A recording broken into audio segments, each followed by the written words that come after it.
Good evening, everyone. Welcome to the third session of the Witcher TTRPG, where our group will potentially discover and uncover the truth behind the Beast of Oxenfurt. I was going to say capture, but I don't know what you guys intend to do with whoever or whatever this beast is. Seduce it.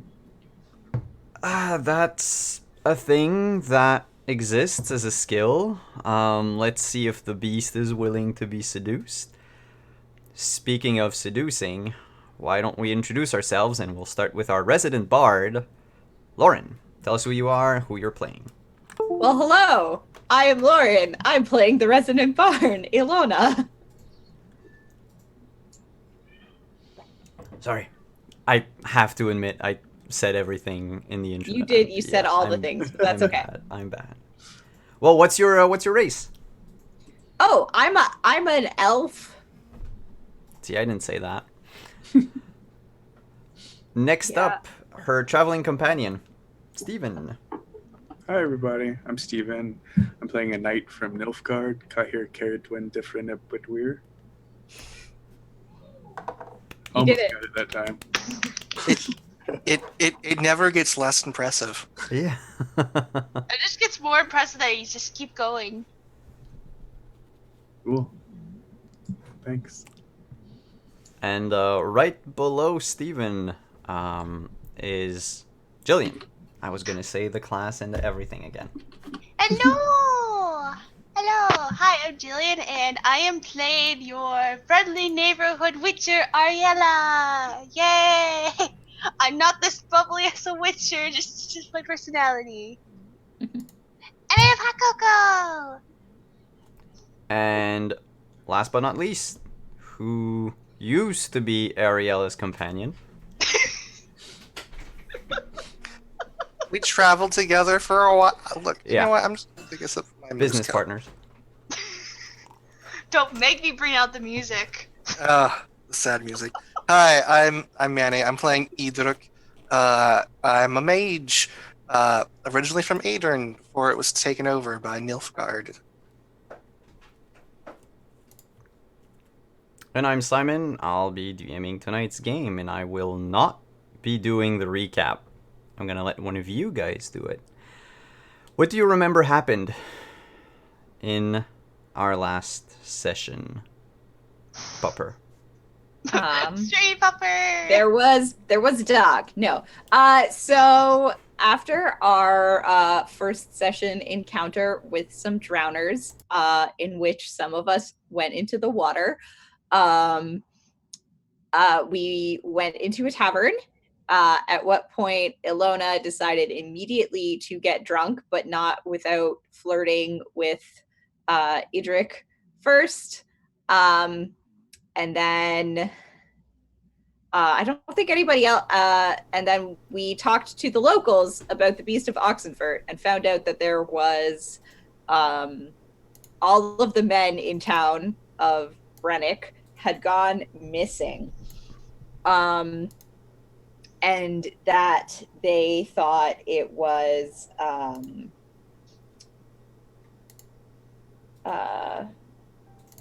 whoa. Simon just turned on the music. Sorry, my master volume should be low enough. Yeah, and they thought it had something to do with a man whose name I did not write down because I guess he wasn't that important to me. Was it like Rajid or something? Redzimich. Regiment. Rajimich. There you go. In IPA, so I missed it. Regiment. And he is the local tanner. So after nothing else interesting happened at the bar, Other the than next day. sleeping with the tavern lady. Oh yeah, that happened. And the most amazing roller coaster of a seduction Yeah, the world has ever seen. I'm real good at talking about how hot my friends are and then turning that into getting people to sleep with me instead of my friends. It's like in... you're muted, Steven. It's one of those, look how hot my friends are. Don't you know how hot I must be? Yeah. So the next day we went to Regimich's house, and it was very stinky, and he was not there. And we discovered it was very stinky because there were lots of rotting corpses in the buried in the yard, and all of the hides had been tanned and marked with a circle of skulls. When they dug up the rotting corpses, they found out that they were all missing their heads. And then they dug up the corpses in the graveyard and found out that they were also missing their heads. With Edric, with his magical knowledge, discovered that a skull circle was involved in a ritual for summoning devils and controlling undead hordes, which may have been an explanation for why the drowners were acting a lot more intelligently than they usually act. Meanwhile, Ariella the Witcher went off to follow some tracks, found the remains of a horse, and eventually found a kind of entrance to a cave, like a little underground, like a cairn thing. And there were 2 yellow eyes staring out at her, and that's where we are now. Mm-hmm. I think that's all of the important stuff. I just had to stop for a second. I love how one of our names in Zoom is Sad Necromancy Boy. It's very good. Oh, well, look at that. So, yep, we'll pick right back up with Ariella standing in the field a few yards away, well, quite a couple yards away, actually, from this sort of cairn mound thing out of which these 2 beady yellow eyes were staring at you. You remember you're about, what did we say, like 5-10 minutes away from the rest of the group? Yeah, I would say so. Because you ventured basically past the hut, past the little like wooded area that was behind the tanner's place, and then through a field where you found the dead horse. Yep.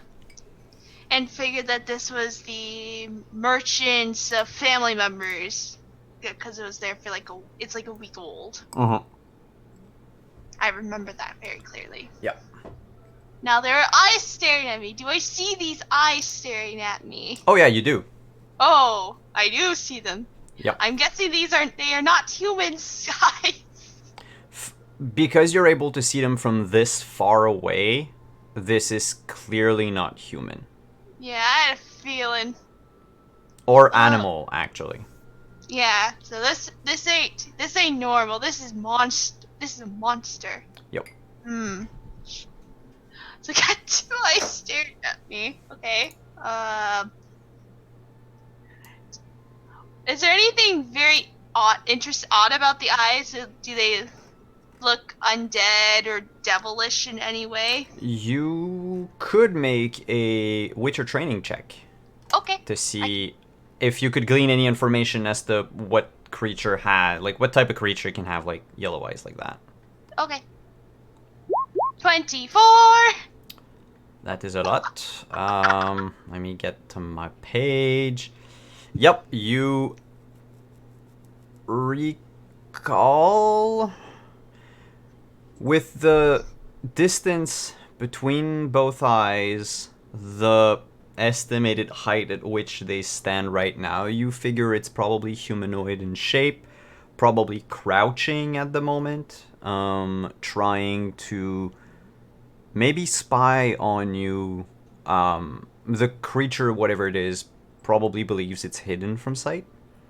And it doesn't seem to move at all, so it's not a creature that breathes, which leaves you with pretty much just the one suspect left, and it would be a ghoul. A ghoul, okay. This is a ghoul.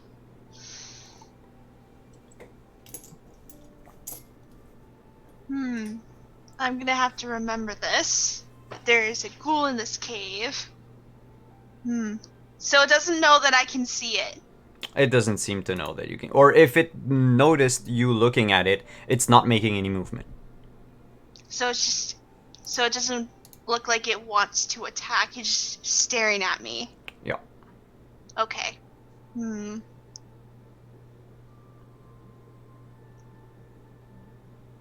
Oh, so I don't know what to do. Cause I feel like for Ariella, I don't think she should attack it outright.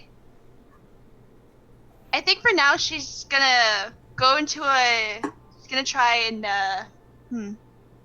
I think she's gonna try and observe the cave. She wants to keep an eye on it just in case anything happens. Do you want to try to get closer to the cave, or are you standing where you are?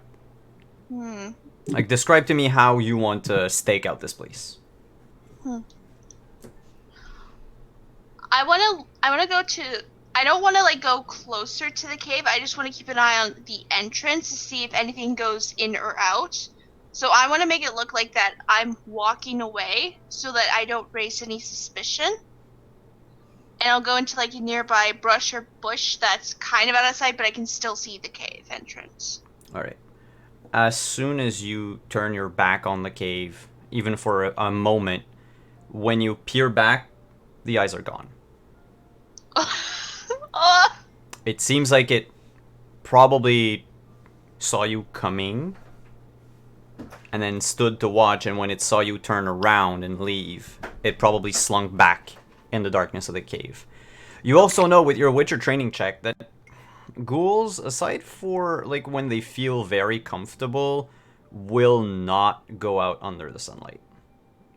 Like it's not that they they have an aversion to sunlight or anything, but they don't like it. They're nocturnal creatures. So they'd rather, unless there was, I don't know, like a dead horse right next to their lair, like they would probably come out and feed on it even if it's like under the noonday sun, but otherwise they'll try not to get under any sunlight. Okay. Yeah, like they're everyone's probably fine. I'm just gonna observe this cave because I have some suspicions about it. Because the trails all led to there. No problem. Speaking of everyone else, you're all dead. No. Okay. You're at the hut. Ariella has been gone for the... I thought we were at the graveyard. Yeah, we're at the graveyard. I'm sorry. Yeah, we left off. You guys were at the graveyard, not the hut. You've exhumed the bodies. The all 20 some odd headless bodies of all the people that were interred in Brennick's cemetery. Okay. Edric would like to kind of his face is just kind of like a mask, like an emotionless mask. And he's gonna kind of go in towards the necks. He's gonna examine them, looking for any indication of whether or not the heads were removed right after they were killed, or if they were like dug up and then the heads were removed. For some of the oldest bodies, those that are basically just almost only bones now, it's practically impossible to know. Though you could assume that they were probably buried with their heads and taken after. As for the newer bodies, you can make a... Deduction roll? Yeah, the deduction would work well. And luck resets at the session, right? Luck resets at the session, but not your stamina. Remember that every hour in-game, you lose 2 points of stamina. All right. So But I'll try to keep stamina in mind for you guys, so you don't have to worry or ask like every 5 minutes. This is a lot. You don't need. Second. I got it. So You 30... didn't need to reroll. It's enough. Okay. With just your 26 alone, you take a look at all the bodies, and it's clear that the heads were removed after death. So the Like, graves after were they were- disturbed. Yeah, like recently. For most, they didn't even need a blade to cut through like the sinew or the skin or anything. They just tore them off, like tore them out.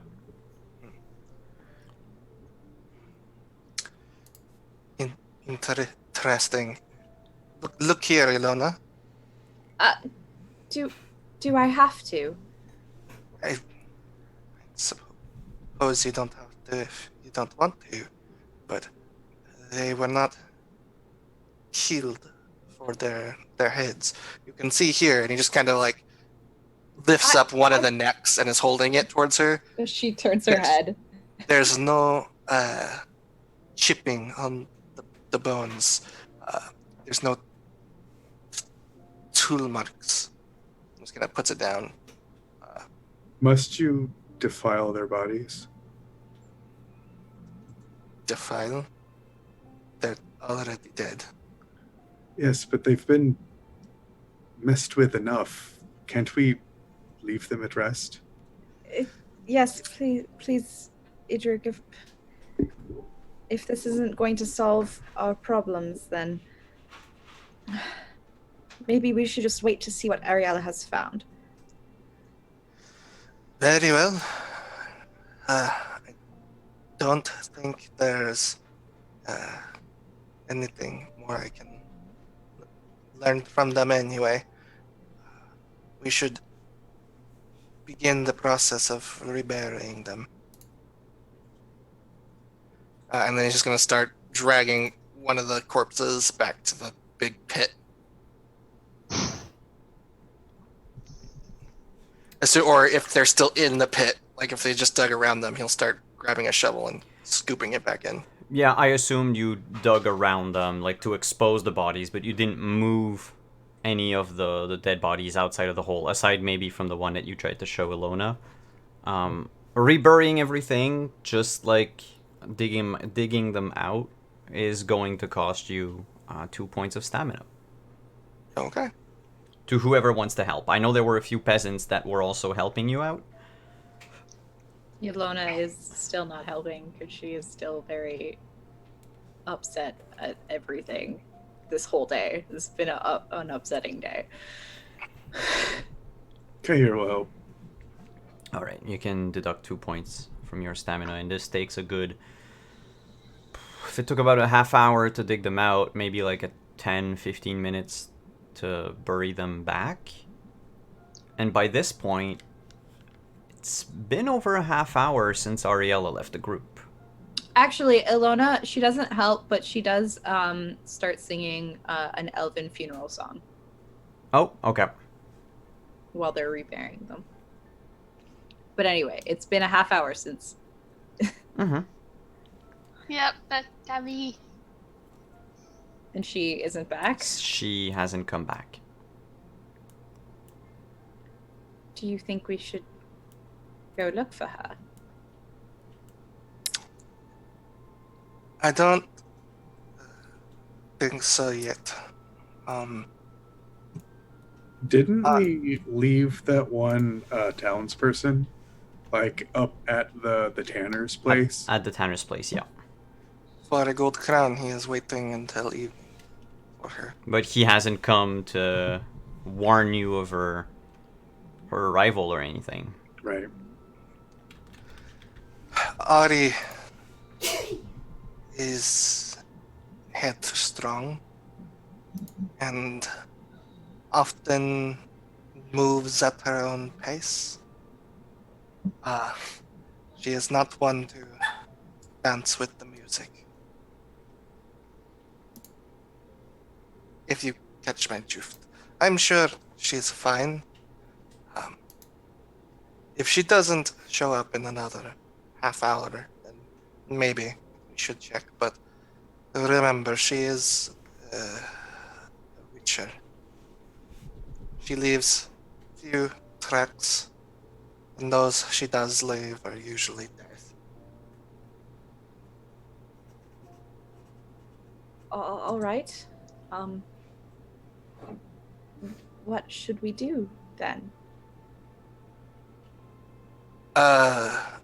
He just reaches into his pocket and he pulls out a deck of cards. Anyone care for a game of Gwent? I'm sorry, I'm not really in the mood. And she's gonna just kind of, I don't know, walk away from the graveyard. From the graveyard. Yeah. Find somewhere like, I don't know, where in town is the graveyard? Like, is there like a place by the river to sit or something? There's ample place by the river to sit if you want. There's no like benches or anything, but you can but just like sit. just like a nice grassy place for her. Yeah, well, especially now that you've burnt down the Drowner Nest, the river should be safer. Okay. Just so, because I think I've briefly explained it last session, but the graveyard is on the opposite end of town that the Tanner's hut is, and so the graveyard is much closer to the river. Okay. And then it's up a minute or two of walk, and you would end up more or less in the center of town if Brennick had a town square or anything, like pretty much where the inn tavern was. Okay. Yeah, she's just gonna sit by the river. Is it possible to regain stamina through like just taking a break, or do you have to have a long rest to get it back? It is possible to get your stamina back by resting, yes. Need to find the page because this hasn't been indexed yet. Or I should say bookmarked. Alright, the recovery action. You can take it once in combat to regain an amount of stamina equal to your recovery stat. And outside of combat, I will say, because it's not specifically pointed out, but I feel like going back up to your full stamina every time is a bit of overkill. So what I'll say is you can use the recovery action if you have if you take an actual break for an hour. Like not traveling, not not doing anything more than, maybe playing Gwent or reading, resting, chatting with people. Okay, then yeah, I think since we're waiting for Ari, now would be a good time to just try and take a break while we wait for her. All right. I agree. I think Kahir will probably go wash off in the river. He's probably got dirt and sweat all over him. And then lay in the grass and stare at the clouds. Oh, same. We're just gonna be two beefy dudes in the river, just pouring. It's in the noon too, so it's like just water everywhere, like washing our faces, hair just. The water sparkles in the sunlight. Mm-hmm. Yeah. Ilona is enjoying herself. And so is most of the widows from the village. I mean, most of those for whom the death of their husband wasn't necessarily recent, but like they stop and gawk for a spell or two. In the meantime, though, far away from the river, Ariella, you've been spying on the mound for what you believe is probably an hour now, and the eyes have never come back. Would I have gained any stamina from just sitting there and observing? Because you have to stay aware and alert enough, I'll say no. Okay, that's fine. So you would lose 2 points of stamina for staking out this place. That's fine. But the eyes have never come back. Okay. The longer you stay, the more you get this uneasy feeling that it might not be alone in there. Yeah. It feels like the mound is just a tad too big for a single ghoul. It's... If it was just a lone ghoul somewhere in the middle of nowhere, there wouldn't have been as many deaths as there has been. There has to be more. You don't know how many more, but you figure probably a handful. If none of their victims have turned into ghouls themselves. Okay. Because that's also a thing. Like, if you get killed by a ghoul, you know, Turn because into of... one? Well, you don't necessarily turn into one, but you could. I mean, ghouls are, after all, just deceased people that were raised due to either environmental magics or an actual necromancer, or anything else, really. It's not very well documented what makes a ghoul. Of course, common superstition holds that, any murderer that dies, if they're not entered in a certain fashion, they will rise up as a ghoul. But it's normally just about anything that got into contact with a ghoul. Okay. Is it still like daylight out? Yep, it's about like 1 in the afternoon. Okay, so I still have time before nightfall. I think at this point, since I have observed this enough, I'm going to go back to the group and report my findings. Alright. So it's been about an hour. Both Kahir and Idrik have washed themselves. Everyone's now sitting by the river, staring at the clouds, or generally just resting. And all three of you hear the footsteps of Ariella. I mean, she is way more quiet than the other peasants, so makes sense it's her. Hello, Ariella. Is everything all right? Yeah, everything's fine. I followed the trail, and I did find some interesting things. What did you find? I found some dead horses that's been there for about a week's time, around the time when that merchant's cousin or whatever went missing.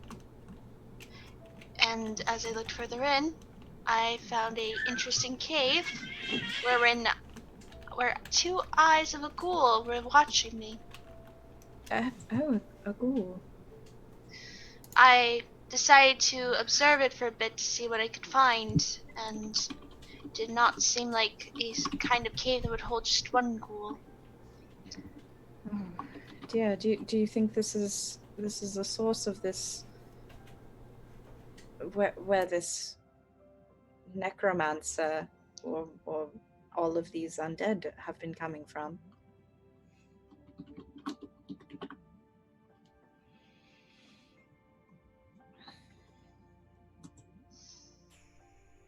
Arla's just gonna go over and just wave her arm at the two guys just like looking at the clouds. I think about that time Kahir will say something like, I remember when it was the evil in the hearts of people. It was all we had to worry about.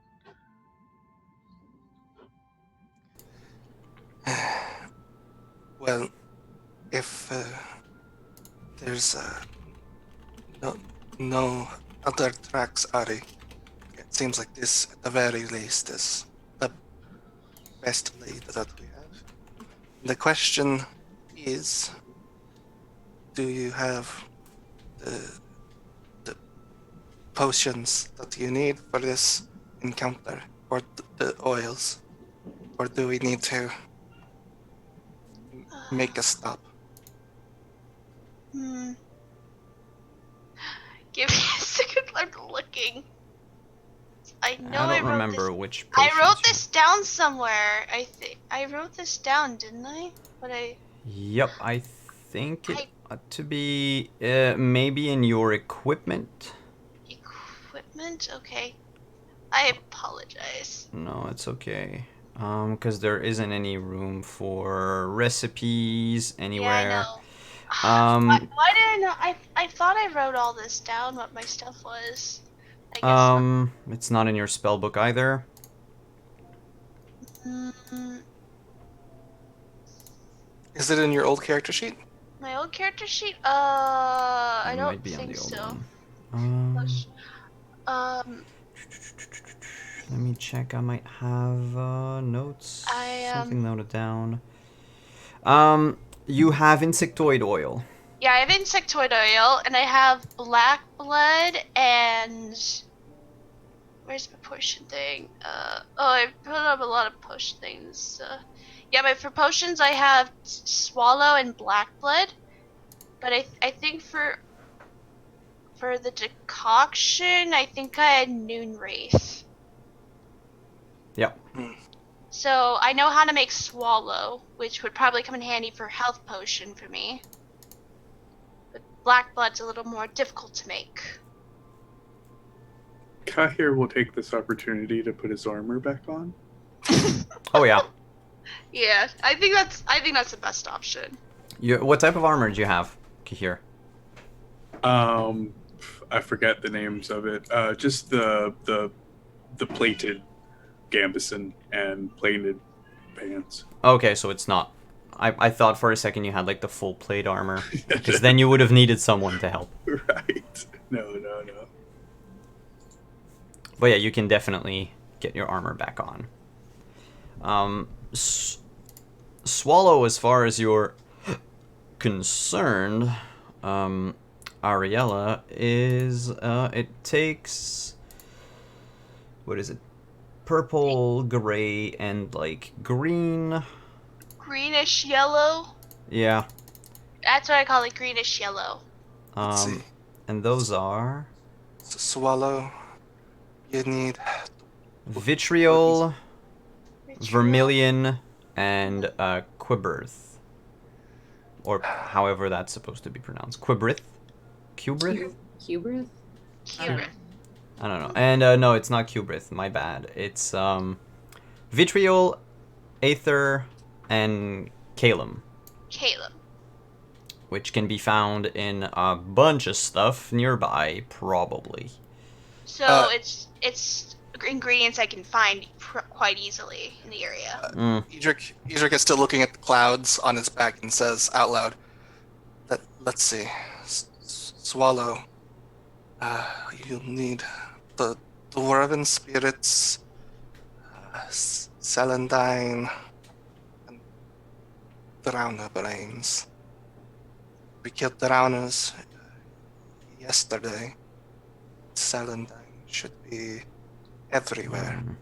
Yeah, pretty Spirits. common plant. I don't know. John or Brain isn't in that. No, I don't think so. No. Yeah, he's going for the video game. Yeah, I know. It's going for the video sorry. game. Because it's Alright. not the same. It's not the same ingredient. Yeah, it's not the same ingredients? No. I said something different. Don't worry. Just got it. It's I'm okay. a character. The thing you are. So, are you proficient in alchemy, Edric? Not really. I would just assume this is something he knows from watching Ariella making it. Okay, from watching her. Then, Ariella, I have an alchemy set. yeah, you know that the hardest ingredient to find for the swallow potion would be something that has calum in it, because none of that can be found naturally around here, No. except for drowner tongues. If you have a drowner tongue, We do have a drowner head. that's what's Yeah. missing. There We have Actually- a drowner head. Thinking on Edric will pull out his lone drowner tongue and just kind of flop it on the ground next to Ariella. Huh, Is he- thanks. You're at least being helpful for once. I try. Someone had to think to grab something from the drowners we killed. This will be handy. I'll just go gather the other ingredients and I can make this. It's not much, but we could Okay. at least use the health. It does count as a health potion. So I can automatically find any plant rated common. Wait, what? Because of what? Because I'm an elf. Because elves are cheaters. Oh, the bard strikes again in the least expected way. It's like, oh, it's gonna take a while to find these. Nope. All right, so you won't need to make a check. It's well, let me check. So we said we needed vitriol and Aether? Or aether. is it- All right, so vitriol and aether. Belize fruit or barley. Barley's pretty much very easy to find around here. Yeah. And then common around here you cannot find anything automatically. Okay. The only one that you could find here are those that have. Oh wait, is P plentiful? So I think P stands for plentiful. I don't know. I don't know either. I don't know what page you're on. I don't know which page it's supposed the Oh, definition is gosh. on. Give me just a second. So. Crafting, recovery, blah blah blah. Crafting, foraging. Oh, there's the crafting. Meteorite. Yeah, I'm still looking. Crafting Rarity. component. We're still learning. This Yeah, is we're a still new learning. system. We're learning. It's We're alright. learning. People learn with us. Yeah. Learning. Availability. P is poor. Alright. So C or E is what you can find. So stuff that's everywhere or common. So barley you can find no problem. The other one that you would need to check for, which would take about an hour, would be to find either allspice roots, Janata petals, or hellebore petals. Okay. They both have, like, all three of them have the same forage DC. I think Kahir is like, that's a flower. That's a flower. Are you looking for a purple one? It's So foraging. There's no foraging check. no, there's no foraging skill. It's, if I'm not mistaken, survival. Survival. Okay. Let me just check. Like double check wilderness to make sure. survival. Is Yeah. that it? Okay. I think so. Surviving all. What common plants are poisonous? You could survive the wilderness. Foraging is wilderness survival. Yep. Yeah. And Okay. it's a DC of 15. Only It- one of you can make the roll. My intelligence is really good though. I could roll it. You have luck, don't forget. Yeah, I have luck. Go right ahead. Alright, I'll roll it. Yeah. And that is enough. Roll a D. It's a D6. Yep, roll a D6. 4. All right, you found 4 units. So the way it works with crafting is everything is boiled down to units. So it doesn't mean it's actually 4 flowers. Could be like a X amount of, but it's enough to count as 4 units of that. Which means Yeah. if you were to look at your potion formula, each symbol is a unit. Okay. So you needed one of each to make Yes, swallow. I did need one of each to make swallow. And then you need another hour to brew the potion. I do. Which means that it's going to be around 3 p.m. If the rest of the group wants to rest during that time, you can, for those that haven't used it yet, use your recovery action. Oh yeah, I suppose. I mean, I haven't used that much, but I want to talk to Kahir. While this is happening. Yeah. I figure you're gonna, start a small fire outside of town, not to bring Witcher alchemy within Yeah. town limits to scare people. I mean, there aren't just campfires everywhere, dotted across the land. Welcome to Not Witcher 1. You can make your own. I'm sorry. I just anyway. I know. It's a half hour, actually. I said an hour, but it's a half hour. So you guys have a half hour. Are you all right, Kahir? I am. Yes, I just was troubled by those matters in the graveyard. But the river was refreshing. Yes. Kahir, I don't know how to swim. He leans like closer to her and says, "To be honest, I'm not much a swimmer myself." I mean, yes, but I thought I was going to. When I fell in last night, I don't know if I'm cut out for this. Of course you are. Just because you get a little wet doesn't mean we've been on quite a few adventures. I would admit nothing like this, but I think you are cut out for this. You have what it takes. You're brave. You're stout. You're smart. Those are the key ingredients. I just. If it wasn't for Idric, I'd be dead.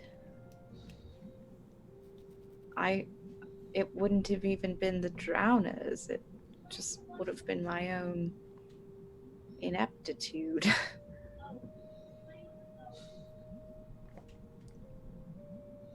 I think he just doesn't say anything. He just kind of nods his head and then looks back up at her and says, "You're not inept. Why don't we practice swimming sometime? I need to get better as well." I mean, aren't the waters in the north full of monsters? I think the true monsters are those that lie in the hearts of people.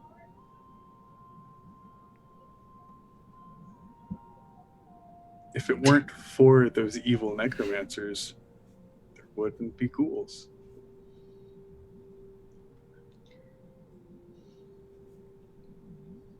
And how do you feel about our companions? The Witcher seems like she knows what she's doing. The mage, well, you know how I feel about mages. Yes, I know. Though, he does seem to know his stuff. I have to give him that. Yes, he's not that bad if you get to know him. Perhaps I'll give him a chance. Look, this is much bigger than you and I. And he's going to pay us 200 gold.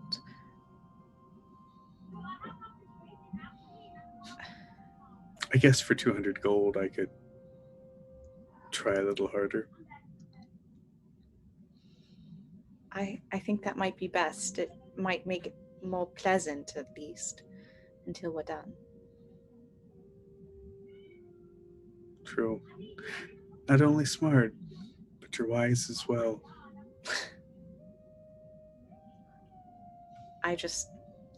We could really use that money, and I'm afraid if you're too mean, he'll pay you less.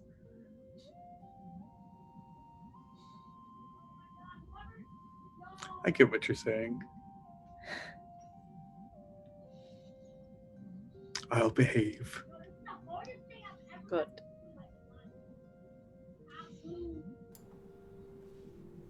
During that time, Ariella's brewing her potion. Can you make an alchemy check? Okay. You might have more time to chat if she screws up.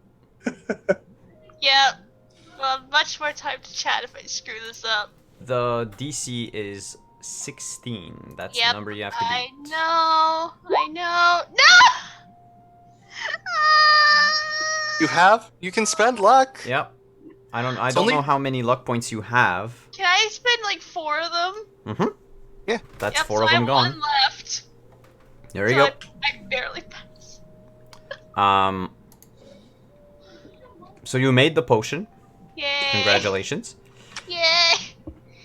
The swallow potion, what it does for everyone who's not in the know, is that it regenerates 3 hit points per round. In any round that you are struck by an attack, you do not regenerate. The healing doesn't stack with multiple use.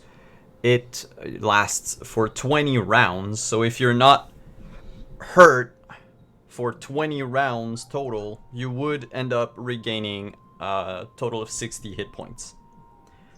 It has a toxicity of 50%, which means that it's basically 50% of all the potions you can drink. If your toxicity ever goes above 100, then you become poison, and your body's gonna fight whatever toxins you have inside you and try to cancel them out. But right now, since it's the only potion you've made, you're good. I gotta put. You made There. swallow, Yeah, I made swallow. which, just like in each of the computer games, is like the first potion you make anyway. Yep, and that's the only recipe I know. That's one of the 2 recipes I know. I gotta try and make more recipes. You have to hunt them down or buy them from alchemists. Yeah, I will hunt them down if I have to. So during that half hour, Kihir and Ilona were discussing. Ariella, you were doing your brewing thing. Idrik, what were you doing? Just out of curiosity. Idrik was kind of sitting and watching Ariella brew, and then also just kind of glancing over at Ilona and Kahir talking, and then just kind of keeping an eye out for people that might be coming nearby, just in case. But if everything was quiet, then he was probably just quietly meditating, trying to get his mind in order. All right. During that time, the sky covered up a bit. Heavy clouds are coming in over the horizon. There will probably be rain tonight for the moment, aside from a bit of wind. I'm not going to say it's more than a breeze, but it's nothing to worry about. It's just for maybe the superstitious among you. Seems like an ill omen.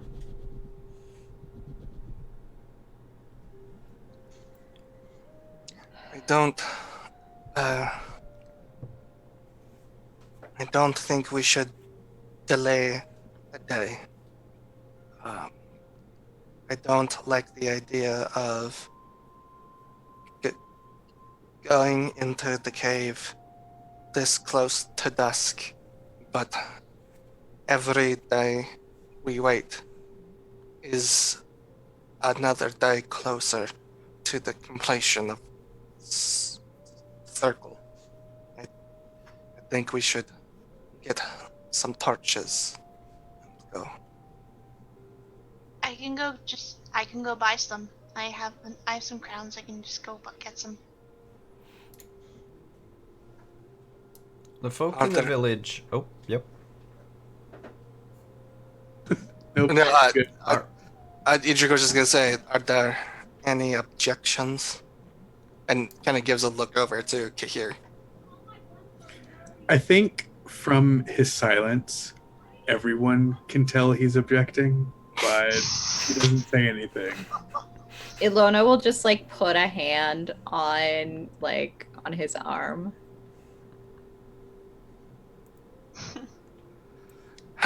I don't like it either, but we're going to like it a lot less if the circle is completed. I'll go get some torches from town then. Okay, we'll meet you by the tanner's shack.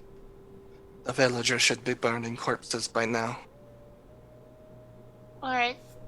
And Ariel's just gonna go into town and to buy some torches. Look, there are torches. It's dirt cheap to get torches. You can get 4 for a gold crown. All right, I'll give him one. There you go. You get the He's feeling fine. that you get the feeling that you were probably shafted on the price. That like the Oh wait, a torch is on me. I have a torch on me. Definitely. We always need more torches. It's all those potions she's drank over the years. yeah, it affected her memory. Yeah. It's standard Witcher stuff. I forgot I had torches on me. Look, she's School of the Owl, not School of the Elephant, alright? Yeah. Just So we'll retcon the torch buying. You're about to buy the torches, and the merchant's like smiling creepily, going like, "Yes, pay a gold crown for 4 sticks of wood." And you're like, "Oh no, wait, I think I still have them in my bag." And you just pocket your gold crown and leave. And he's like, "Drat! I could have made a killing selling dead wood and pitch." Yep, like, yeah, nope, I already have one.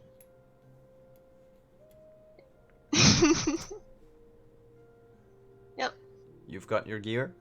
Yeah, I'm ready to go. I'm ready to hunt down the Beast of Oxenfurt. Bring it on. If everyone's prepared. Is everyone prepped? Ready to go?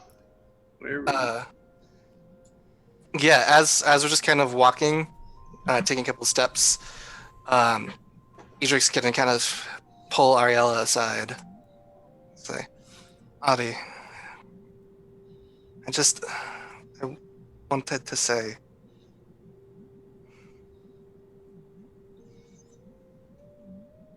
I want you to teach me signs, specifically Quen.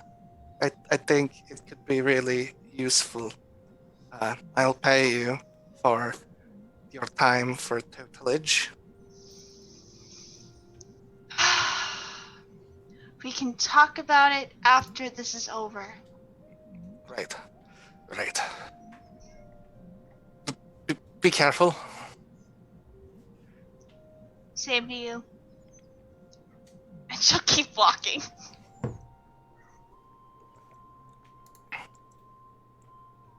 The 4 of you get closer and closer to the mound.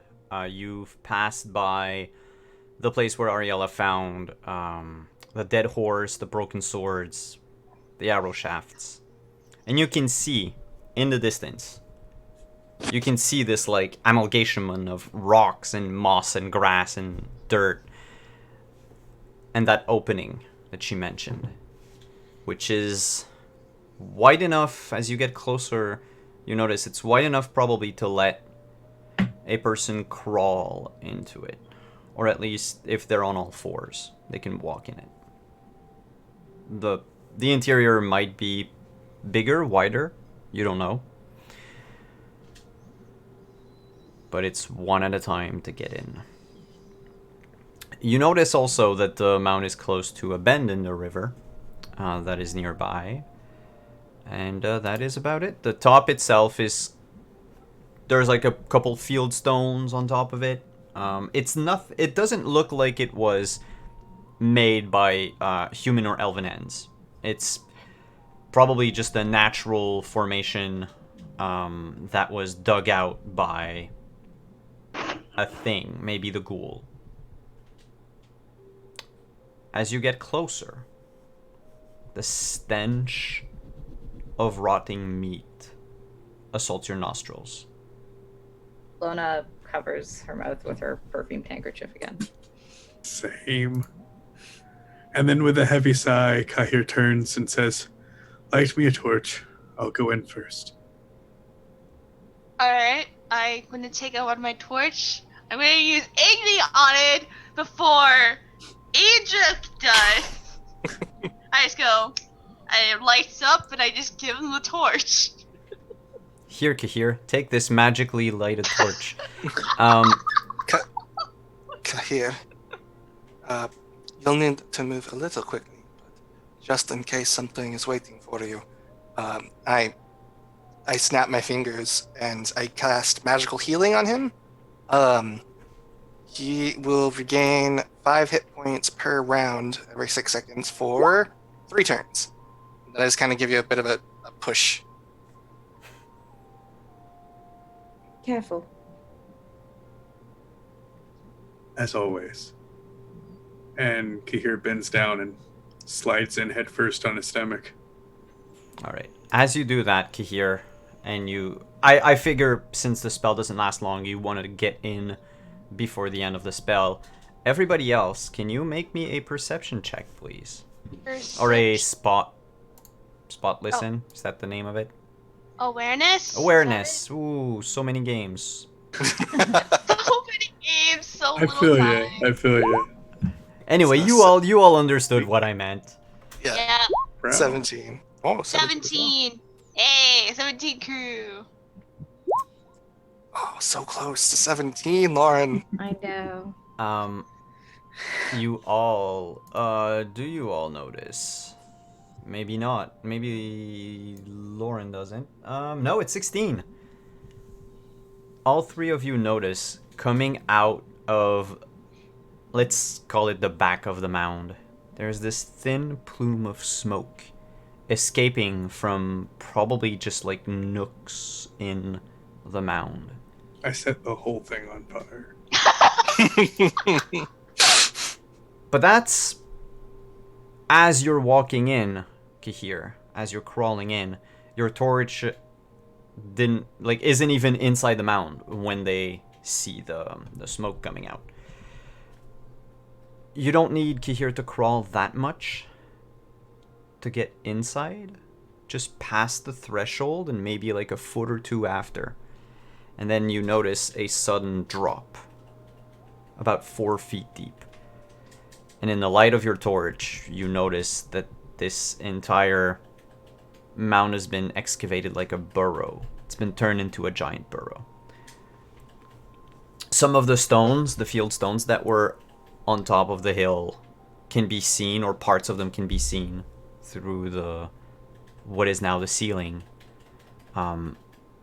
Dirt has been pushed aside. Yep. How high is the ceiling? So once you've dropped down, it would be about 8 feet. Okay. So I just was wondering if I had enough room to swing a two-handed sword down here. not overhead. Okay. But okay. But you know how to fight close quarters with a two-handed sword. I mean, you can hold it from the blade. Right. Use it as a makeshift spear. But you're inside. You hear the cracking of probably fat. Like someone's cooking pig on a fire. Or meat. Or it does smell a lot like rotten bacon. For all of you at home who've ever smelled rotten bacon. Oh, rancid bacon's the worst. I forgot you're on that diet. The other thing that you see, and of course it has seen you as well, is this lone shape slinking in the darkness. Or at least was slinking in the darkness until your torch went in. Yeah. It's pacing around a circle made of just so many human and animal skulls. Each skull is looking outwards. Inside the circle, carved in the dirt, is some sort of symbol that you can't really make out from where you are. But the ghoul is there. It's looking at you. There's another room past the ghoul. Like, it's been excavated even further in, going always further down into the earth. And that's where the sound of the fat cooking and stuff. And there's even candlelight maybe coming out of there. Probably a small fire. But between you and that stands a ghoul. And it's not happy. Oh no! And I'm gonna have to ask everyone to roll for initiative. Kahir goes first before anything. But then after that we'll go through initiative order. Y'all remember how to do initiative? 18. Because Yeah, I I don't. sure do. Luckily, I there's just an initiative sure button. don't. You just press a button that says initiative. Okay. Nice. It's right It's- below your improvement points. 16. It appears to be your It's speed. D10 plus your reflex. Speed. No, it's rolling Reflex? reflex. That's supposed to be speed, but alright. Oh, it's supposed to be speed. Nah, it's okay. So Use- that's a use the 14 button. then. I got a 15. Which means that initiative order would be... Right now would be the Ghoul, Kahir, and then we'll start back with Ariella, and then the Ariella, Idrik, the Ghoul and Kahir. Let me just Okay. put like a thing here. Kahir rolled an 11, Alona 9, Ariella 18, Edric 16. I got 15. Alright, so we'll start with what is called the Drowners It's the ghouls. in my thing, but it's the Ghoul. And let me It's the- change that here. Alright, let's change to the fighting music. Let's Yep. go! So the Ghoul was, like I said, crawling in the darkness, saw you, as you're getting up to your full height, basically. And it rears back and just snarls at you. It seems to be on the lookout for any weakness, maybe? It didn't lunge at you like the Drowners did. You notice, covering the Ghoul are these, like, scraps of clothing. And behind it all, behind all the stench of the place, you can swear you smell ammonia coming from the Ghoul. It is your turn. Going easy on me, I see. No, are the sides dirt? Yeah, packed dirt, a bit of stone. Can I shove the torch into the dirt and expect it not to fall on the floor? Oh, yeah, sure. I thought you wanted to snuff it, but okay, No, no. You meant to Yeah, hang yeah, it yeah. somewhere. Yeah. Right, to hang it and then draw my sword. Mm-hmm. Is that my action? That would be your actions. Cool. From outside of the mound, Kahir went in. There's no sound. Nothing. Another one of you could go. Technically, in initiative order, that would be Ariella's turn.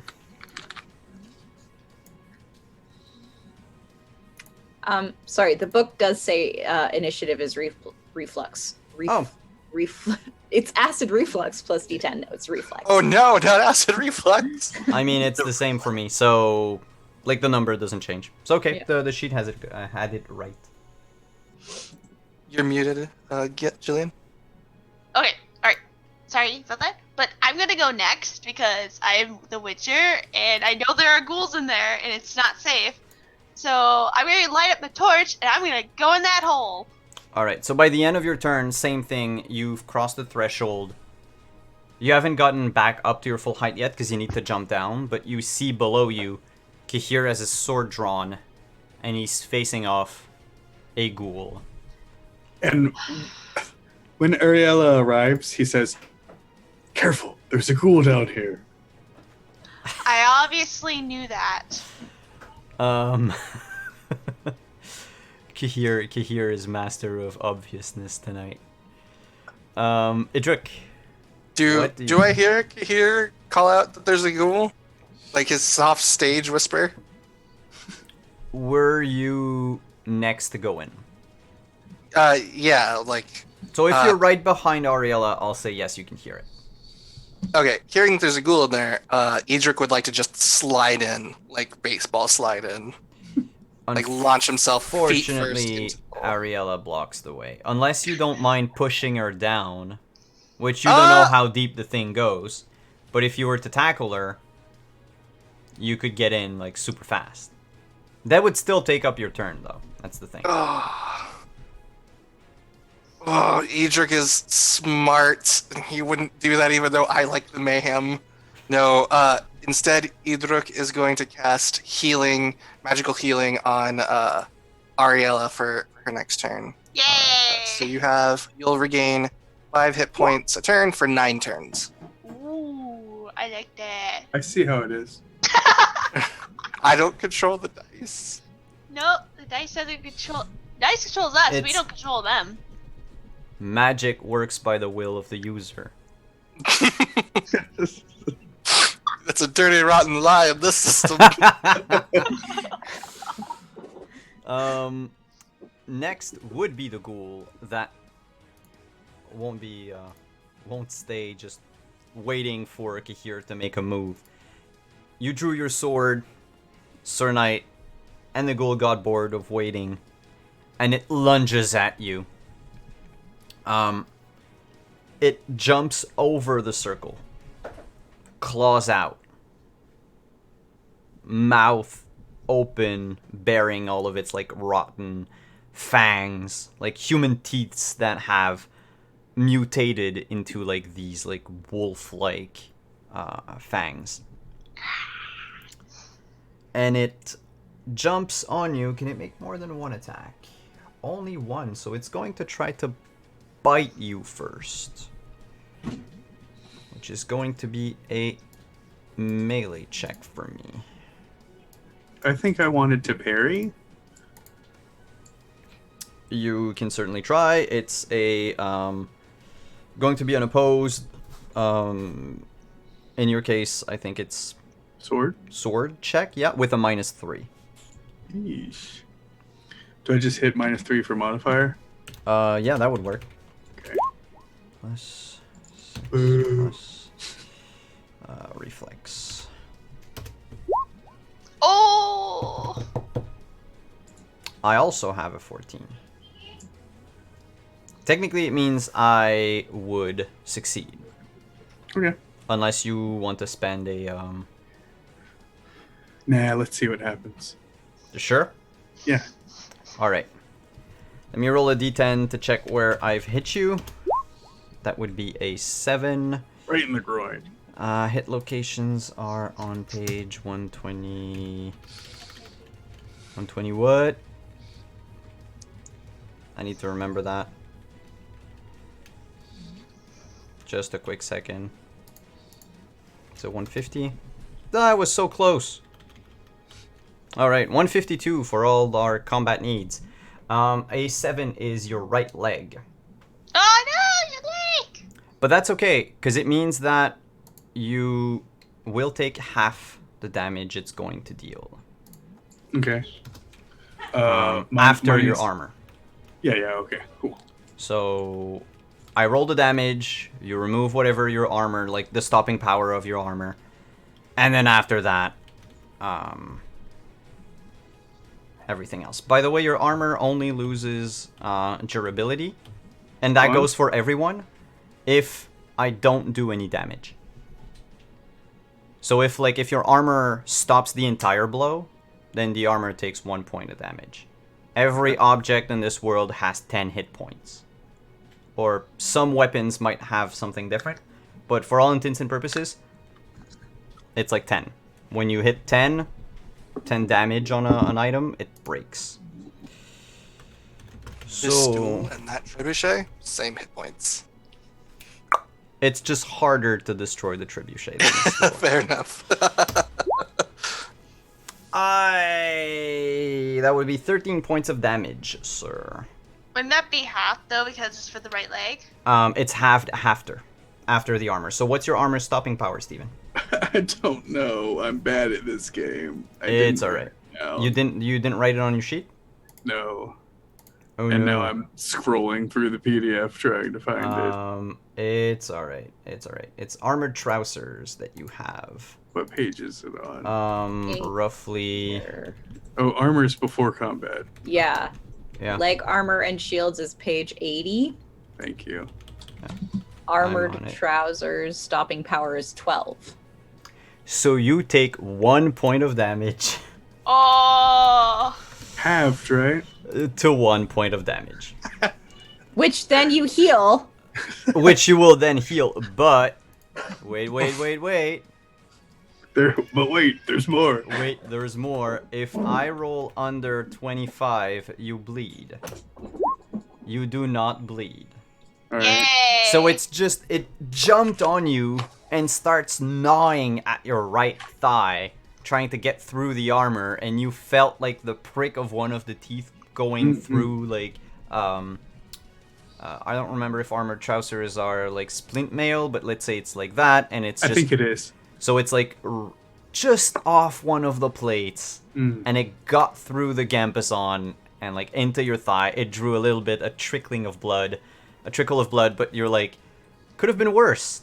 And then you feel the healing magic kick in, and your thigh just goes numb for a flash, and then you don't feel any pain anymore. It's like instant morphine. Okay. The first time's free. So that's its turn, because that was useful. Yay for Ghoul. So Cool. the armor doesn't take any damage? No, because it didn't stop the attack. Oh, okay. So that's a thing that I'll have to recheck the rules, but if I remember right, it's either every time it completely stops or every time it fails to stop. But look, regardless, right now we'll say it's fine, and I'll check the rules during break, and we'll whatever. Sorry, yeah. No, but it's okay, because in Witcher, for everyone watching, the harness or the structural integrity of your equipment is part of the game. Like, it's built in the system, the mechanics. There's even an entire class built around making sure your stuff doesn't break. Because that's cool and all, you guys were rolling in gold crowns when you made your characters. Not anymore. Hey, Kahir, it's your turn. And then Ilona. Cool. What? So, I don't think. Is this in order? Yep. Okay, mine then. The Kahir got a free turn at the beginning because he was in the thing first. That's why. Okay. prize round. Yep. I think Kahir would like raise his leg, bringing the thing's head closer to him, and like strike down with the pommel of his sword, probably. All right. Yeah. Are you... I think that's just aiming- Is it a called shot, or do you want to leave it to chance? We'll leave it to chance. Okay. So just roll a... Well, we don't even need to check for... Well, no, we're gonna need to. But anyway, roll your attack roll. And the Is that monster sword is again? going to try to dodge out of the way, Oh. Yes. which is plus 12. Oh. Ooh, That's a you roll. rolled a 10, so you get to re-roll the 10, by the way. So that's a 30. I don't like it. I don't like it. I don't like Sounds it. like it's gonna be a critical hit to me. I don't like it. That's a 15 above. I don't like it. I don't like it. 15 above. That means it's a deadly critical hit. Roll just a single d10 to check where you've managed to hit the creature. 8. 8 is left limb. So instead of going for the head, it tried to dodge completely out of the way, and you basically are going to hit it at the top of their like left shoulder. Is that left side? Yeah, that's the left side. So that's also going to be half damage. Okay. After its armor and everything. But remember, you get to add 10 to your damage before anything else is halved or anything. Its armor is shitty. It's 0. Oh, great, it's 0. You do deal half the damage anyway because you don't have a silver weapon. Yeah. So 24. Is that plus 10? Plus 10 to that, yeah. So 34. Divided by 2 because it's on 17. a limb. So 17. Divided by 2 because it's not silver. 8 points of damage. Yeah. And guess what? That is still a lot in The Witcher. It's not the 156. Yeah, it's not But- that. Next time. It's well, it's not the head. Right. But believe you me, it did not like it. You heard the pop of its shoulder as you bear down on it with all the weight of your sword. Ilona, you're outside. You just heard a gurgle and a scream and then a pluck. Like a hard... You've heard that sound before. It's the same sound that Kahir makes when he dislocates a jaw in a bar fight. She'll say, she'll call it Kahir. But she can't do anything because there's a backlog of people. You can push them in. Good Wow. And then pull out this No. longbow that's like touching the ceiling and wait, it's No. not a longbow, is it? Is it? It's a elven travel bow. Yeah, so it's a bit smaller. But can I like take out one of the stones from the top? Like if I do, does it look like if I like, can I make myself a window to shoot? To into? shoot? Since you don't know how it looks inside, I'll say roll a d10. Okay. Like yeah, I just want to see if I can like On get a- looking. On a 8, 9, or 10, you remove a stone that ended up overlooking the room. Wait. Otherwise, it's like just a random Yeah. stone.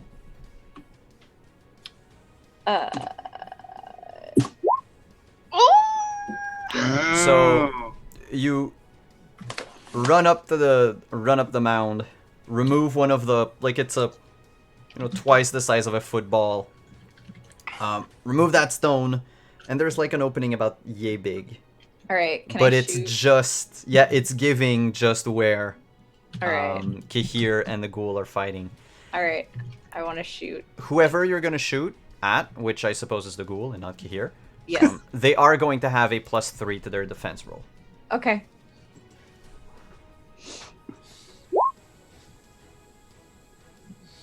Oh, 17? Oof. Alright. +3. Oh no! I'll burn the luck. No, the attacker wins, Oh. by the way, Okay. on a success. I don't have luck to burn. Okay. So it's just not a... So roll a d10 to know where you hit the location. Sorry. It's Big okay. toe. I should really make a macro. Yeah, I think I'll make one. Right limb. So the other limb that wasn't hit, the other arm basically that wasn't hit by Kahir, which means that it's also going to be half damage. Okay. So quarter damage, all said? Quarter damage. 9. 9. So and 9, then- so 4? 4. Okay. Well, I'm gonna do it again because I can do that twice because I'm an elf. Because you're an... yeah, of course. So roll another... Yeah, make another attack roll. My creature has enough stamina to try to dodge again.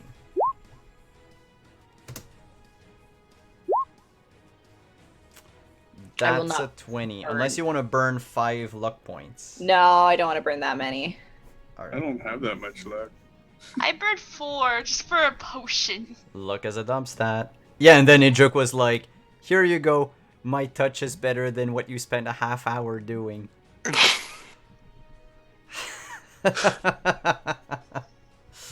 I went to school for this. Actually, you know what? No. Here's the only one down there fighting. I will spend those. I will burn those luck points. I have so Ooh. much luck. I Alright have then. 7 luck. See, I'm and that's fine. why, kids, you don't use luck as your dump stat. You use empathy. Or if you're me, you use craft. Yeah, Craft is my dump stat too. craft I is. got like a 2. It's like, am I part of a class that needs to create I something? have 5. Nope. I have 5. All right. Yeah. So I hit it. So another D10 to see where Another it is. D10. Okay.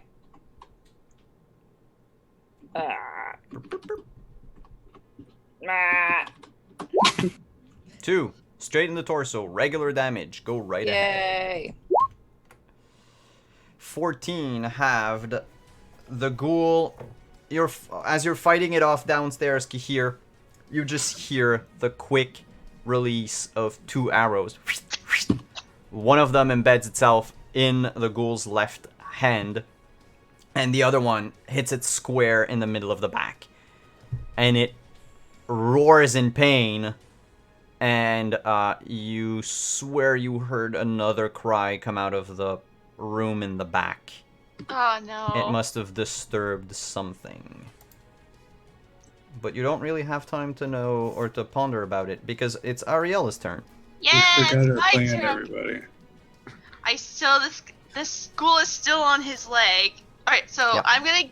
So I see this happening. It's like, yep, it's time for me to take care of this.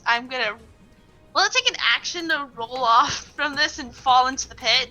You don't need to, no, you can just jump down. It's Okay. easy enough. I'm not gonna Alright. make you, I will take out my silver sword, and I'm gonna attack this ghoul. Regular attack, because I don't want to do red.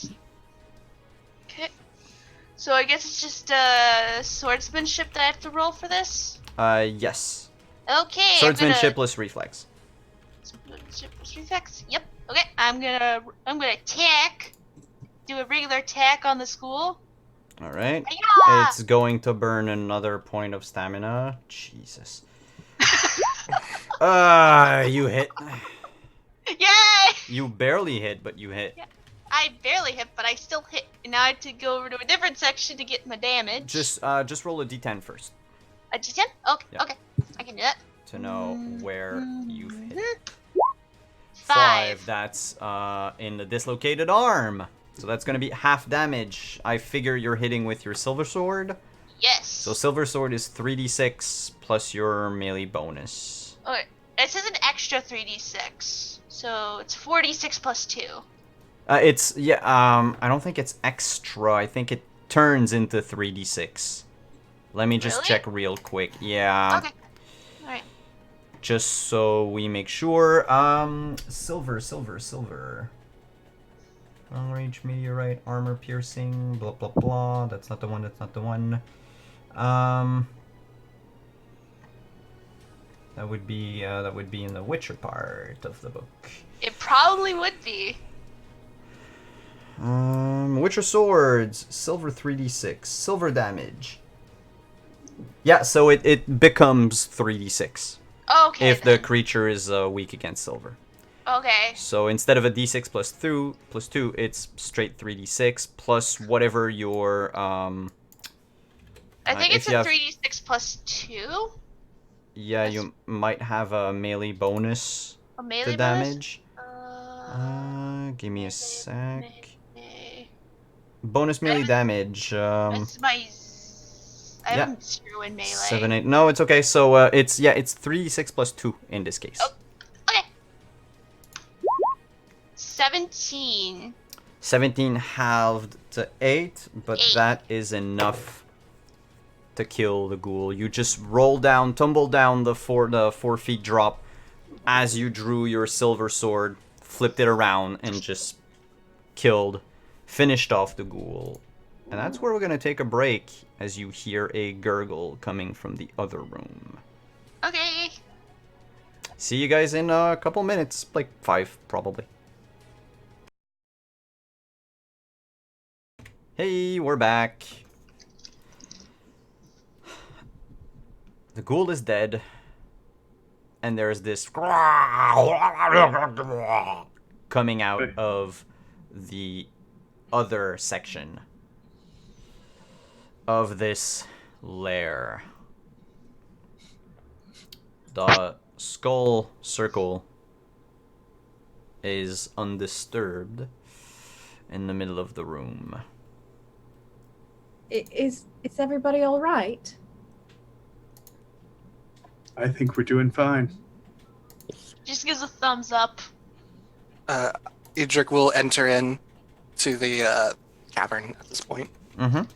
Kind of looking around. Looking at the skull circle, he's going to kind of motion to Ariel and say, medallion, Adri? Is it sensing magic from the circle? Does my medallion sense any magic? Oh, your medallion's been vibrating since you've approached the mound, but that was because of the ghoul, probably. But it is still vibrating. Yeah, I would just say still vibrating. Ilona. Oh, sorry. I'm sorry. You go ahead. Oh, I was just to say Ilona will crawl in and Edric offers you a hand down. Oh, thank you, Edric. The drop is almost as tall as you are. Yes, it is. Alright, would I know whether or not, like, because Edric wants to, like, destroy the circle, like, first and foremost before going any further, and, like, the base instinct is to just kick one of these skulls and break it. However, with his magical training, would he know if that would be a very bad thing for his health to do? Like, does he need to dispel the circle with magic, or can he just physically disrupt it? I would say roll magical training. Okay. Can Kahir just run up and kick it? No, let him roll his thing. 23. Idric's pouring over the circle, and you're like, okay, should we kick it or not? And as you remember, like, how magic circles work and all that, and Kahir just runs by and kicks one of the skulls, and it's fine. What you know, Idric, is how magic circles work. Unless they work to keep something within, or as some sort of trap, it's only active when the creator of the circle wills it. Gotcha. And yeah, Idric will kind of follow suit and just step on a skull and crush it underneath his boot. And then, Make sure it's not a human skull. I didn't look. I just did it without thinking. I mean, with the hardness of a human skull, like, to break it under your boot, it would have to be something like an animal skull, like a smaller thing. Yeah. But as you do that, you notice there's a foot that is thrown from the back room in your direction. Almost freshly eaten. There's still smoke coming out of it. That's disgusting. And again, the snarl, the, like, guttural.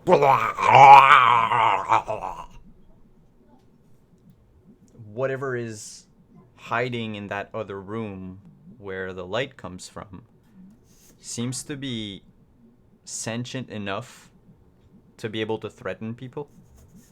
Okay, Idric's gonna kind of grasp his staff and is thinking to himself, weighing the situation. You can see, like, a look of consternation on his face, and he just calls out and he says, "If you wish to parley, you need to come out where we can speak and use the common tongue."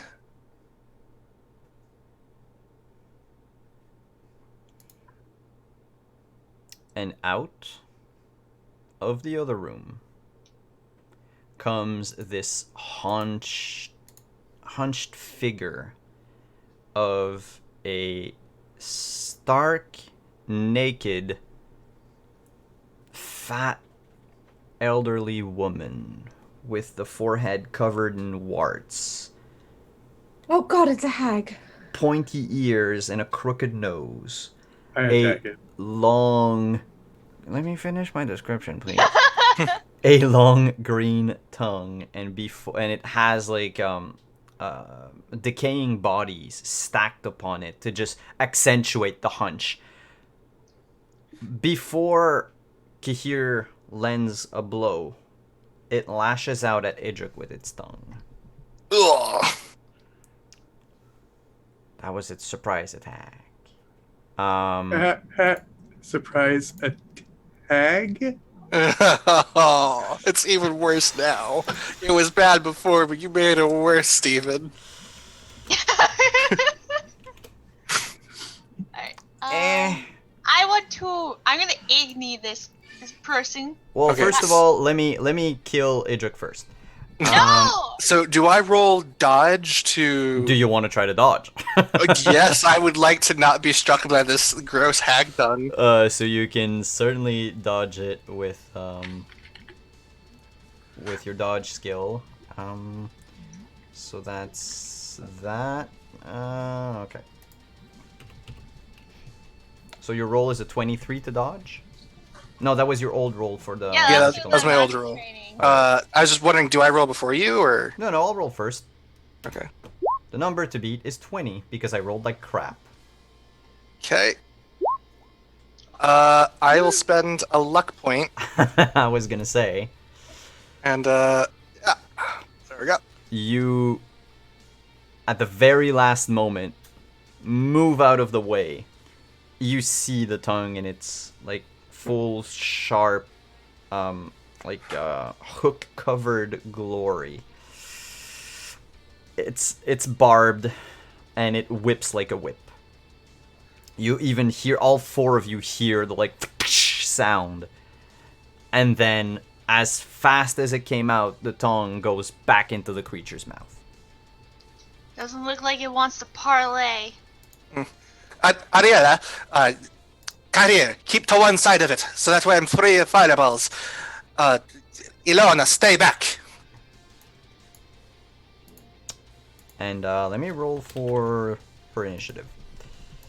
Do I need to roll initiative? No, we'll keep the same initiative as before. I'll probably roll about the same thing as I had. Yeah, it's a 15 anyway, so I'm not moving anywhere. That would mean I am here. So let's start back at the top of the initiative order. And it would be Ariella's turn first. Hey. Okay, so this hag. Uh-huh. So I'm gonna cast my first spell, and I'm going to cast Igni. How does Igni work? Igni throws a wave of sparks and fire, which does 1d6 fire damage per stamina point instead, and has a 50% chance of lighting anything it hits on fire, defenses, dodge, block, or magical shield. Alright, it's going to try to dodge out of the way, so make a spellcasting check. Okay. Ariella. Alright, spellcasting. Number to beat is 19. Okay, that's probably not gonna beat it. Nope. Unless you have 4 points of luck left. Nope, I only have one left. So you raise your hand, make the Igni sign, fire at the hag, and it just tumbles out of the way. Idric. Yeah, Idric is just kind of incanting underneath his breath, and the gems on his staff and his necklace glow, and you just hear him yell out, "Ayanye!" and just he throws it across the room at the hag, his fireball. Let me use all of my stamina to also dodge your thing. Duh. Yeah, you got it. And Okay. it's above a 10. It is more than 7 above actually, so that would be a crit with your fireball. Yay! What? You beat me by 13, so you're gonna add 8 points of damage. Okay, d6 plus 8. And roll a d10 to know where the Anye hit. 8. 8, that would be on her arm. So 22 points of damage. Half to 11. But why would it be halved? Because it's on the arm. It's the limb. Yeah, it's Oh, limb and damage. I have a chance of lighting her on fire, if I recall correctly. Um, Yes, 75% chance of lighting her on fire. Alright, roll a d100. Under 75, she's on fire. Okay, so... sorry, I have a puppy in my arms. Slash R. Puppers! 100. Oh, that's not right.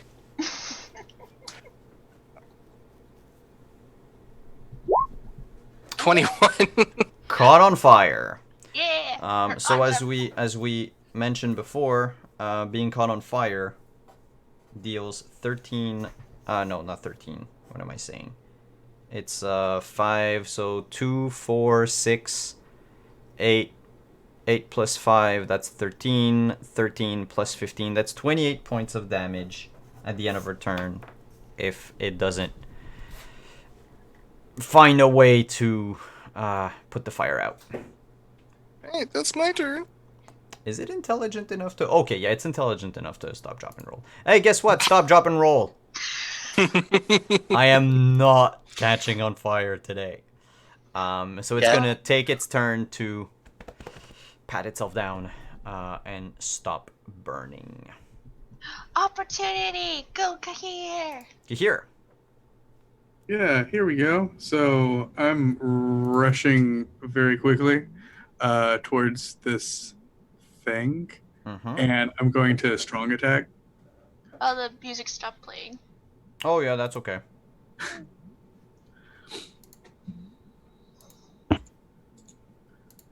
So strong attack has a -3. It's going to use another point of stamina to dodge out of the way.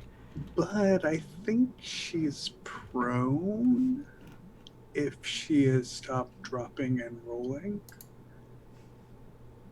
I would give that to you. It's still going to try to dodge, but it has a -2 because it's prone. Or I think it's a -2. Give me a second. Because there's actually... I think it's either you get a bonus or it has a penalty. Let me check this out. Prone.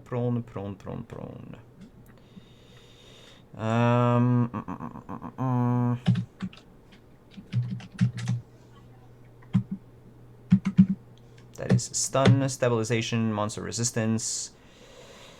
You mean I can't search this PDF? There might be a way to search the PDF. It won't let me search. Prone. When not prone, you take a -2 to your attack and defense rolls. Yep. Okay. To put out the fire, you must take a turn to either pour water on yourself or stop, drop, and roll. Yeah, so it's prone, so it has a -2 to its dodge. Which means it's at +16 instead of +18. That's a lot. Oof. You have luck points, Kahir. My total roll would be 29 because I critted, but you also critted. Well, rolled a 10, so you can add another d10 to that.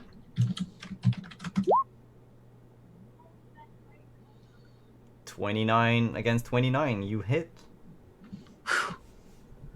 Barely, but you rolling, hit. She's rolling so fast. It just. Roll for body part. Is that a D10? A D10, yeah.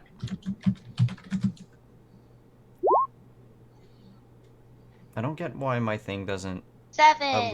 update fast enough. I think I did a 4. I accidentally did it twice, and I don't know why. No, the 4 was for your crit. Okay. Yeah. So 7 would be in the leg. Slice its leg in half. Do your damage. Here goes nothing. Damage. And strong attack was double damage, right?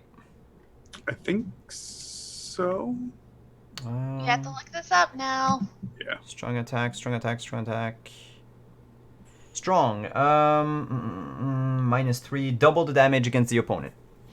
So 44. And it's double before armor, but it doesn't have any armor. So 44 halved to 22. Halved to 11. Yep. Who would have thought playing the mage was the easy way to go? Well, when you think about it, Kahir dealt as much damage as you did. Shh, don't tell him. That creature is pissed. Hey, was I actually -3 to that strike? Yes. All right, so almost spend 3 luck points. You're gonna have to spend 3 luck points. Yeah. Cool. Just now you could spend an additional stamina, an additional 2 or 3 stamina to get an additional attack. All of you can do that when you're making like attacks. It's just a regular one though. There's no like modifier or anything to it. Even Alona, because you can reload a bow so fast, you could, by spending stamina, just shoot like a third time. It's at -3, but yeah, it's 2 stamina to do that. If ever you want to wail on a creature. Otherwise, it is Alona's turn. Does it make sense to fire a bow in this small space? I mean, It scares me. It scares me a lot. yeah, in a way, it's possible. It would mean that. I believe in you. What's your elven eye see, Alona? My elven eyes see that this is a bad idea. I would give you a -3 to your check. Okay. And if I fumble, perhaps. If she fumbles, there's a chance. Normally, fumbles in The Witcher, for the most part, it's just that you damaged your weapon in the way you've held it, or the way you fired it, or something. But in this case, it might happen that she could shoot Kahir in the back. But I mean, okay. Fumble is by rolling a natural 1 A 1 on a d10. That's Yeah. a 10% chance. That's a 10% chance. But then yeah. in the fumble chart, you have to roll the one that says, it's, which one is it? Okay, look, you have 10% of 10% to shoot. You strike one of your allies if I roll a 10. Or yeah, a 10. 10 or above, because it's weird like that. That's like a negative 100% chance that it'll happen. Yeah. That's how statistics works, right? Mm-hmm. So basically, aside from the -3, which makes the hag harder to hit, there's no real danger to Kahir. Just trying to do the math. And the creature is still prone, by the way. Does she look intelligent? She looks... Look, she was able to threaten you. Yeah. To throw stuff at you, to try to scare you away. It did understand when Idrik called out to it, because it came out of hiding.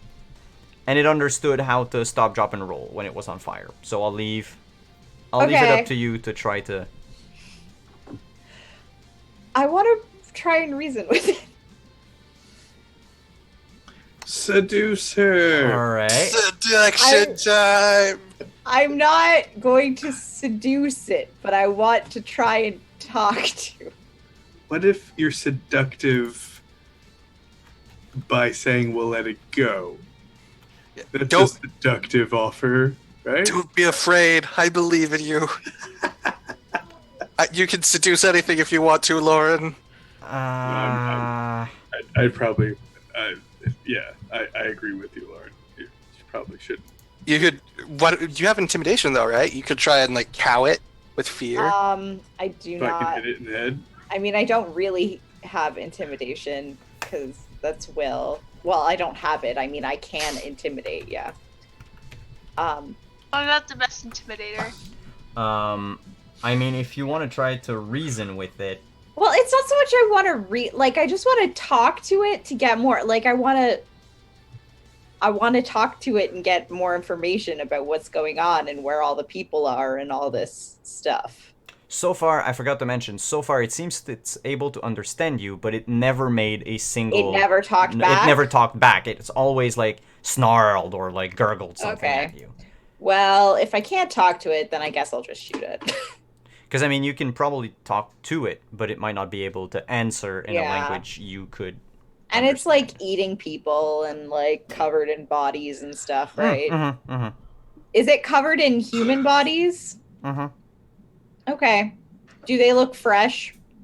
Not really. It's like stacking skeletons on itself to make, some sort of armor. Okay. All right, yeah, I'll just shoot it then. Shoot her. Pew pew. Shoot her. Pew pew. First dodge would be a 19. Yeah, I'll spend the point. All right. I'll do it. and the second one would be a 25. Oh my goodness. Oh wait, no, I didn't do the -1, so I'm not going to spend the point because. Oh no, wait. I'm prone. So no, I've already took it into account. Okay. Yeah, Cool. you already took it into I didn't take the -3 into account, so. Modifier -3. I'm not gonna roll 25. Yeah.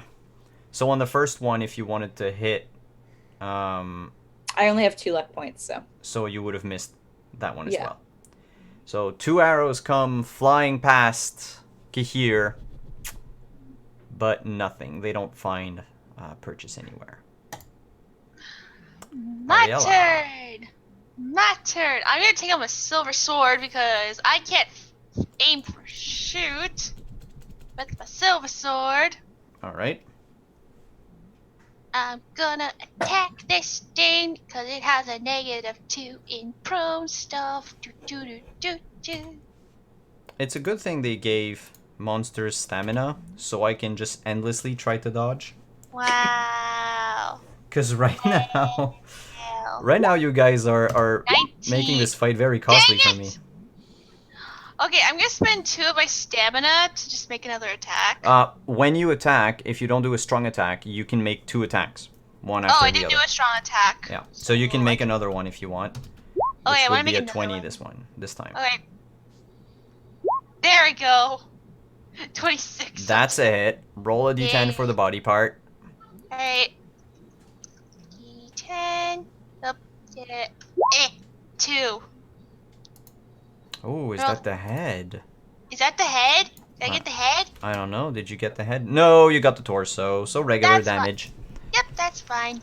3d6 plus 2. So on the body chart, 1 is the gold number. 1 is the Yeah. golden number, yeah. 13 points of damage. It shrieks in pain like you just, dumped lemon juice in an open wound. It's That's- probably going to focus on you, Yeah. Ariella, but That's- first it's Idric's turn. Yeah. Take Yeah. it down, Egypt. I just kind of say take that, Edric. No, it says take it down. Oh, okay. I was like, thought you were working out some No. aggression. No. No, Edric is just going to kind of shift to the side slightly. And can I cast 2 spells in a turn using stamina, or is that only for melee attacks? Yeah, it's only for melee attacks. Okay, I thought that might be the limitation. So yeah, I'm going to incant again and then cast another Yin Yang because it's like my only Attack spell. Mer, 20. Mer. 26 plus a D10 slash R. 10. 29. You're gonna add 3 to that damage because Awesome. it's a simple crit. Roll a d10 for the body part, and then roll for damage. Go for the head. Go. 3. Torso. Okay. It takes 20 points of damage, and 75% chance catching on fire again. 100. 75. Right on it. Right on it. It just catches on fire. Wait, catches on fire repeatedly. It's 55. Keep it on the ground. It's its If turn. it gets up, it's a problem. It says screw it. In its own language.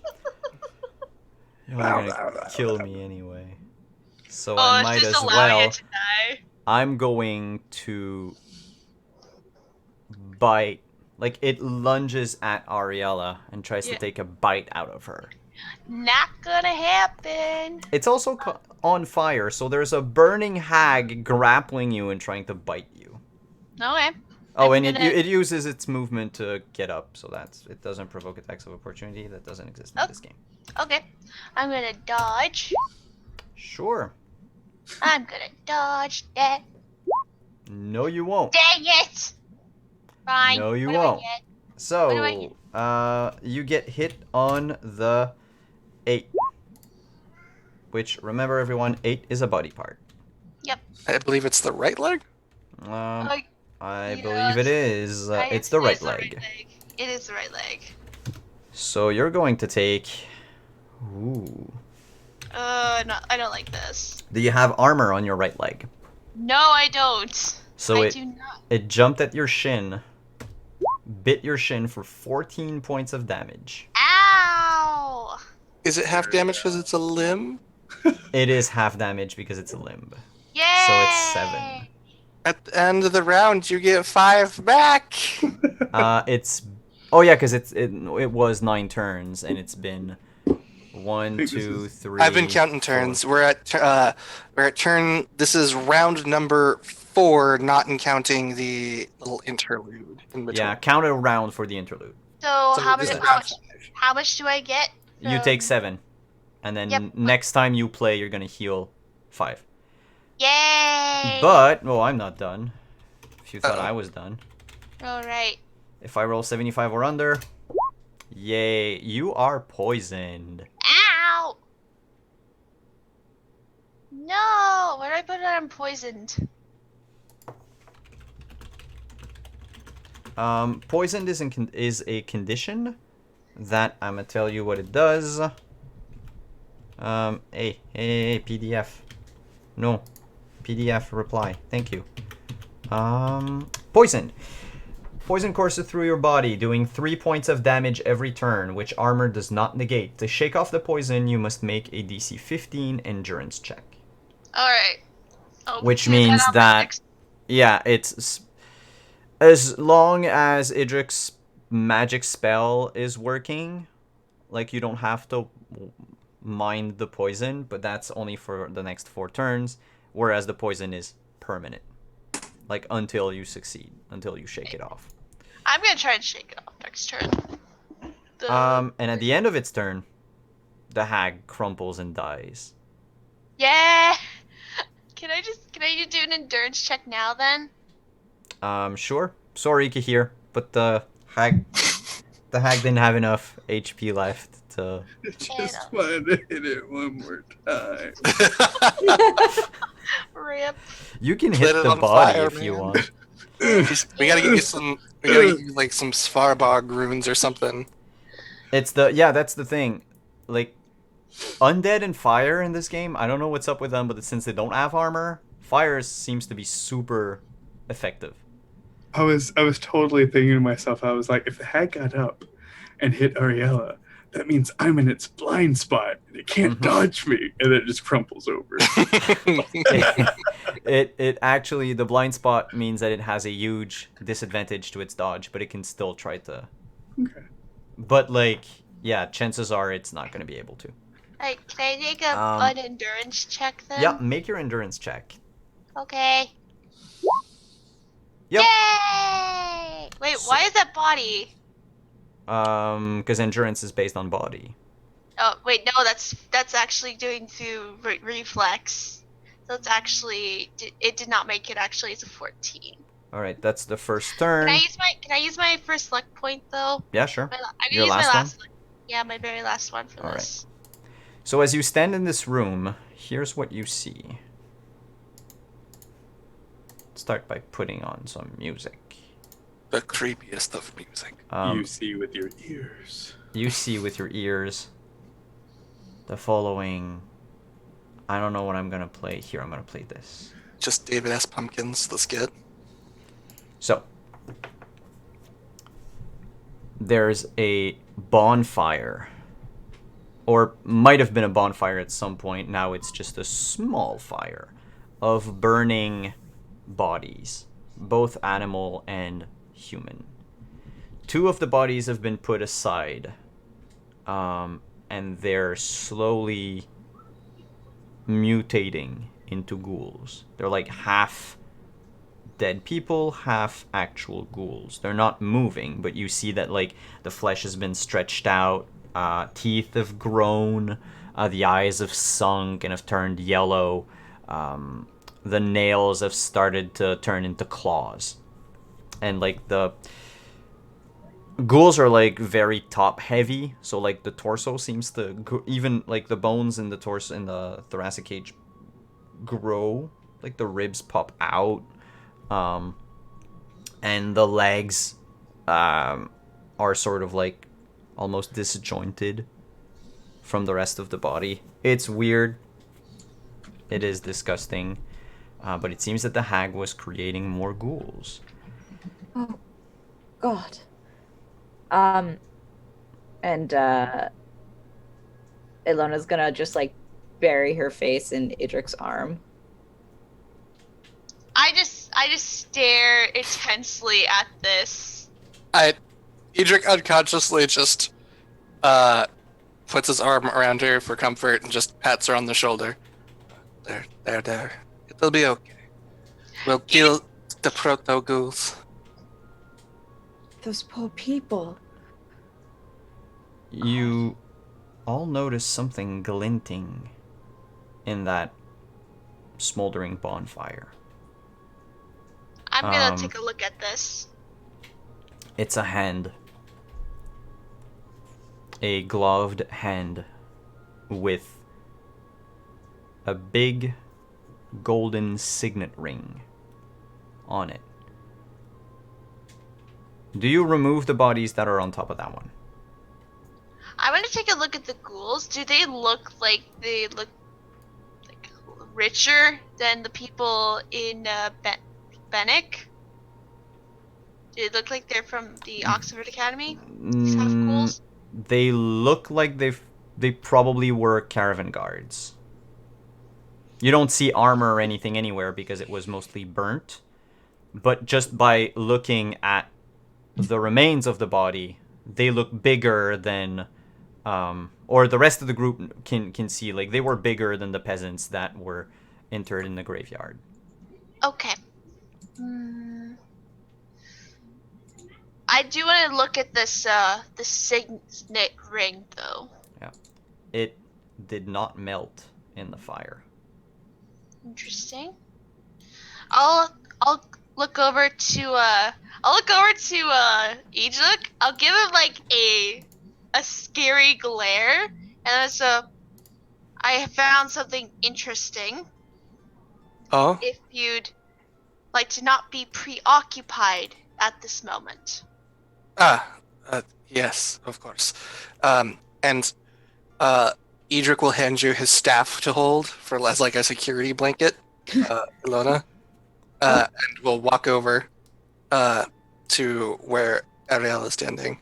Ilona does not know what to do with this like piece of magic. Oh, Yes, Yes, sit we here.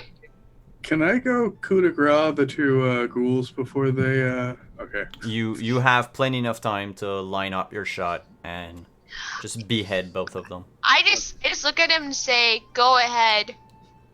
The less schools, the better." What did you find, Ari? I found this, and I show him the ring on the hand. You didn't remove it from the hand? No, I didn't remove it from the hand. I was going to, but then I saw Ejik, and I'm like, I don't even care. Just get the hand.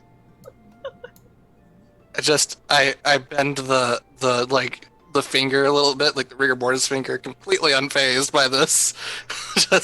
Is the signet of the crest of the merchant family that I'm working for? Can you make an education check?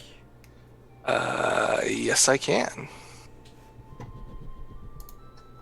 Would I have any kind of bonus to this because I've worked with them or spent time with them? Give yourself a +2. 20. So it is not the crest of the merchant family. It is the signet ring of King Demavend of Kedwin. Oh no. Is there any more to this body, or is it was this hand the only bit that survived? Do you want to pull on the hand? Yeah. Edric will just start unceremoniously hufting bodies, trying to unbury it. All right, and you pull out the half-burnt body of the late King Demavend III. I don't know who that is, but that sounds real important. Well, here's the thing. Same. Up to right now, he was alive. and a king of a neighboring country. Oh shit. Mm-hmm. What is it? That's the king of Cadwin. Oh, fuck. Oh dear. Right. How So did he get in this situation? That's a good Right. I think we know where all the guards came from. But that doesn't answer the question if the merchant family's cousin or something isn't part of these bodies. Using my kind of detective-y, like, noir skills, can I, like, make a deduction check or something to see if, like, I actually believe that this was really a merchant family looking for their son, or that they were maybe looking for the king discreetly? As you're pulling the bodies apart to see, pulling the bodies aside, not apart, to find the king, you do find Druff. Oh. Oh, okay. Nope. Alright, so, crap. So I'm I'm guessing the hag was the Beast of Oxenfurt? It would... Da-da-da-da-da-da, freeze frame. Shit. Oh, We this is bad. Does Duff have anything on him that would signify him as a person, or did they specifically want me to bring his body back if he's dead? They never specified, probably because they believed that he would still be alive. But you think that, out of respect, bringing the body would be could be a good thing. We should bring these people, those women, and men, they'd want to know. True. it's best that we tell them. we need to make a decision here first. Do we tell people about the king, or do we burn his corpse here and never speak of this again? We He's- need to be... King. Why was the king here? There's badness on both sides. It- Neither of those options are ideal. We must take into consideration the possibility that people will blame us for his death. Not unless we have some evidence. I can take the Beast of Oxenfurt's head as a trophy, and that would be evident enough. Does he have wounds that look like something a hag would do to a person? Hey, make a first aid, or actually, you know what? Never mind. Kahir, you Yeah. notice the wounds on the king. Those are blade wounds. Alona, you recognize the method in which the king was killed. That was Skoyatel doing. Oh no. I need to go. I need to leave. And she's gonna start trying to climb out. Ilona, Lona, wait, I need to talk to you about something. And she's like trying to climb up off the like push. Well, no, she can get up. Like Yeah, I'm just gonna go over to her without Idruk or Kahir knowing. And I'm just gonna say, I know what you're doing. Don't get any closer to Idruk. He is a liar. And he will take everything from you. Don't trust him. this is not important right now. I'm just warning you for your own sake and dignity. I don't give a shit if you're an elf. Just don't trust him. Okay. Uh-oh. I need to go. If you said something before I need to go, you cut off. No, that's all. That's all Okay, I said. sorry. And she's gonna like get out and just like, I don't know, bury her head in her hands. All right. Yeah, she's gonna go back. I'm just gonna go back to Kahir and just say, "What's up with Alona? She seems scared." I'll go talk to her.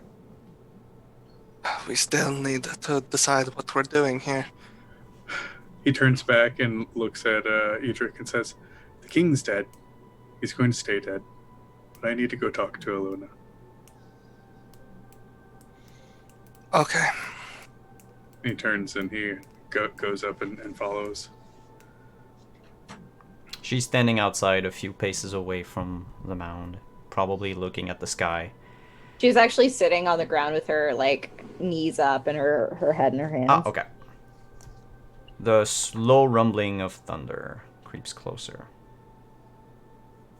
He goes and squats next to her and puts a comforting hand on her back and just says, "So you know something about that?" She like kind of leans into him.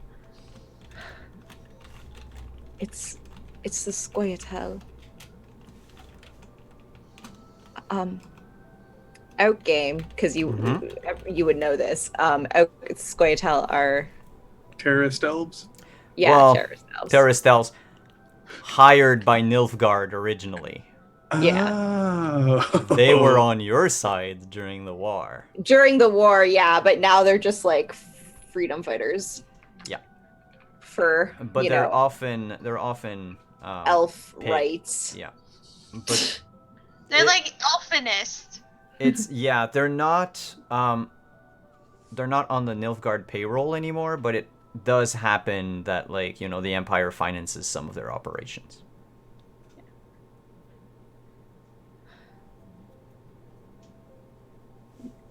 We have to leave. We can't. Where would we go? I don't know, but they'll blame me. You know what they're like up here.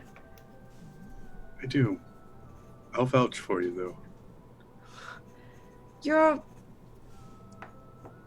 A Nilfgaardian. We should go back south. It's enticing to think about, but I feel that we need to see this through. No, we can't. Somebody else has to find the kings, or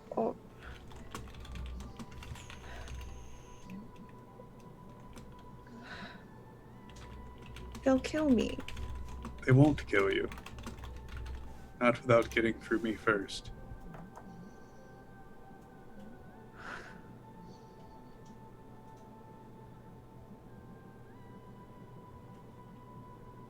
We can't just leave them here. There's more.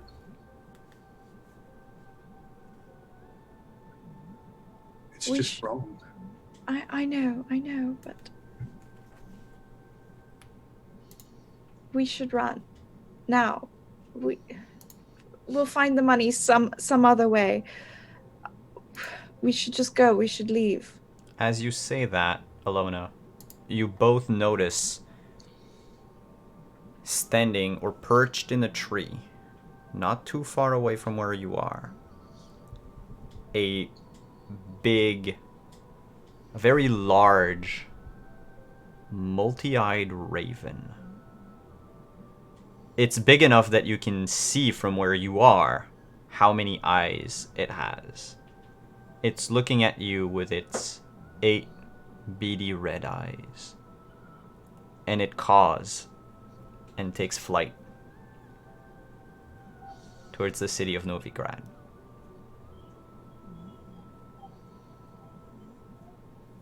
It's not natural. Right. We have to go. We have to leave. We have to run. Oh God. We can't run. It would be too late to run. No, it's We can't run. Edric and Ariella, they can take care of this. They perhaps we could go to Mahakam or back to Doblathan. I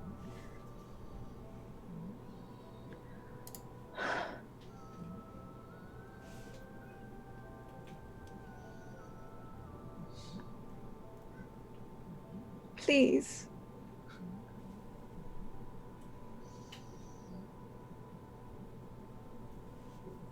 They don't believe me when I say I'm not with them. They just see my ears.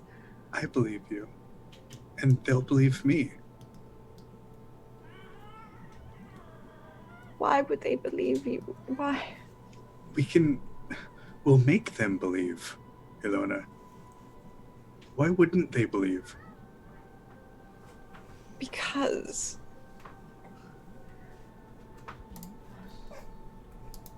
It's the Dwan up 10:30. here, they Porthos don't is here. see me as...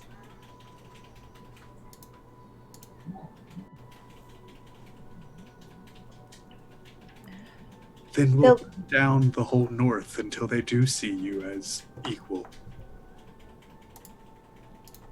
No, that's what they want. That's what...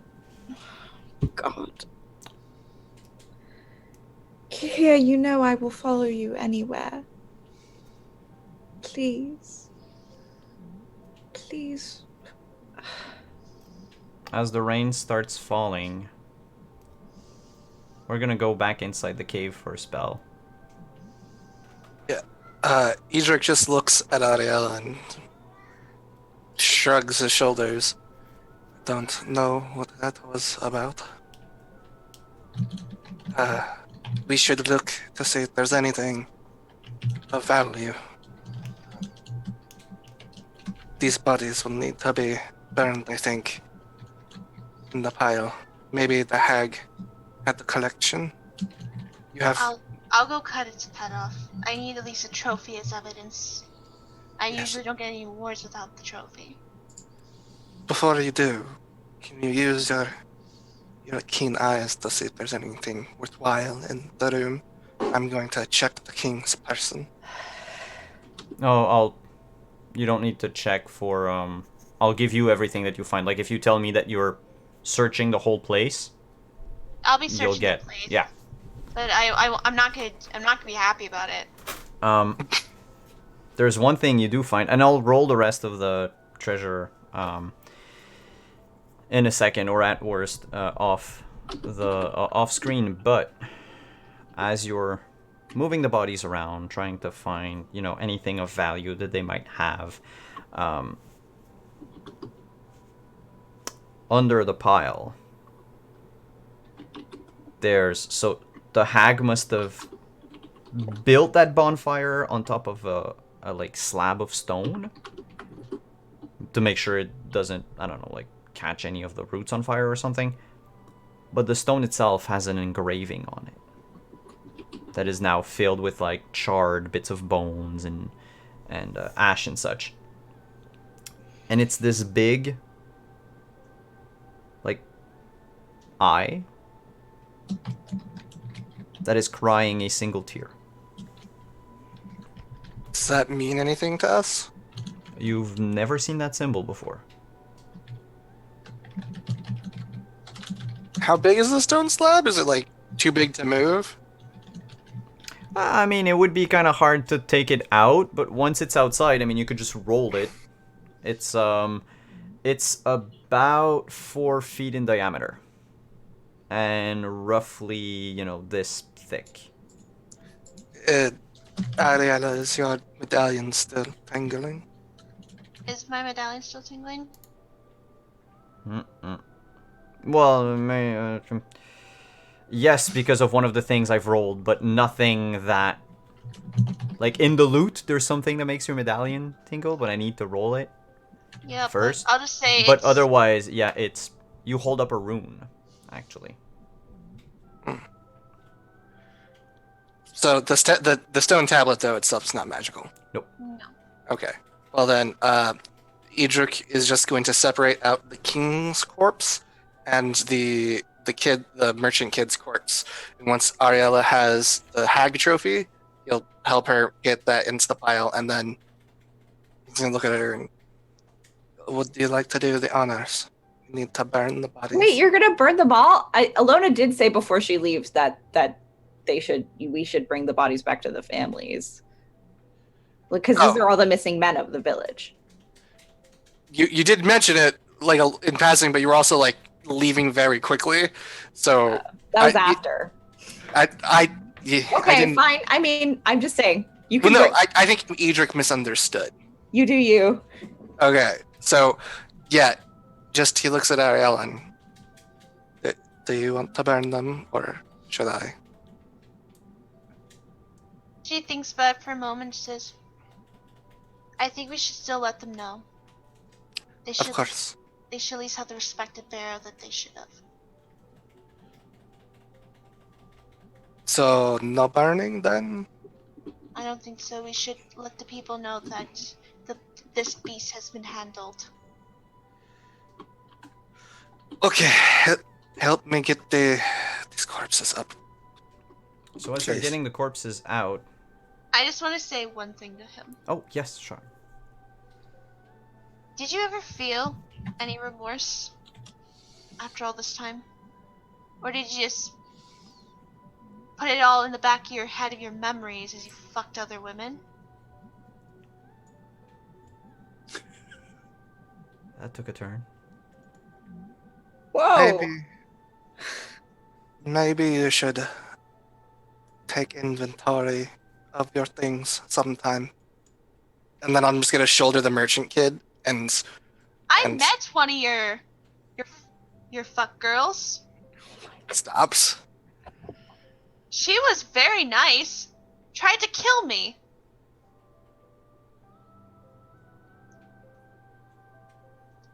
Did not end well. She's gone away, but she's on my list. Thought you should know. If it makes you feel better, she tried to kill me too. Then I guess we're even on that, on some matters. Ari.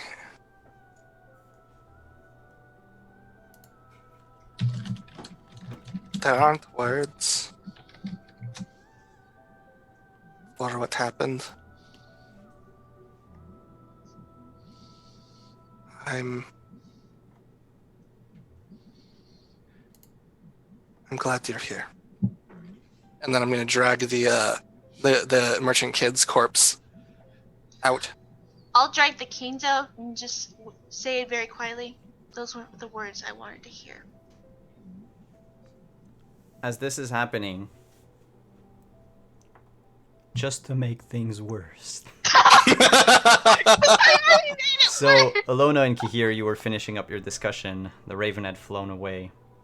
You hear a heated discussion coming from the mound, the hag's lair, and then Idric shuffling the body of the merchant kid out, following suit right after.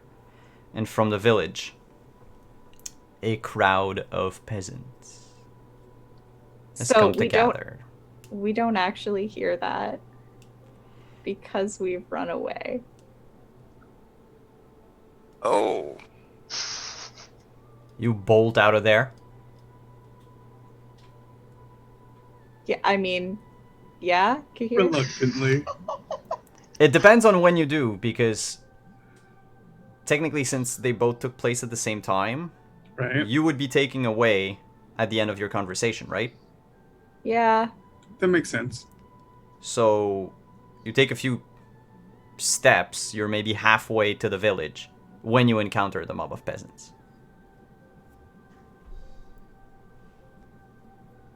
And they ask you, you've been gone for a while. We heard it echoed through the entire area. We heard a sort of gargle and a scream. Was that the Beast of Oxenfurt? It's Yes. over now. It's gone. It's dead. the innkeeper, Miriam, says, "Oh, thanks, Militelli. Are you all right?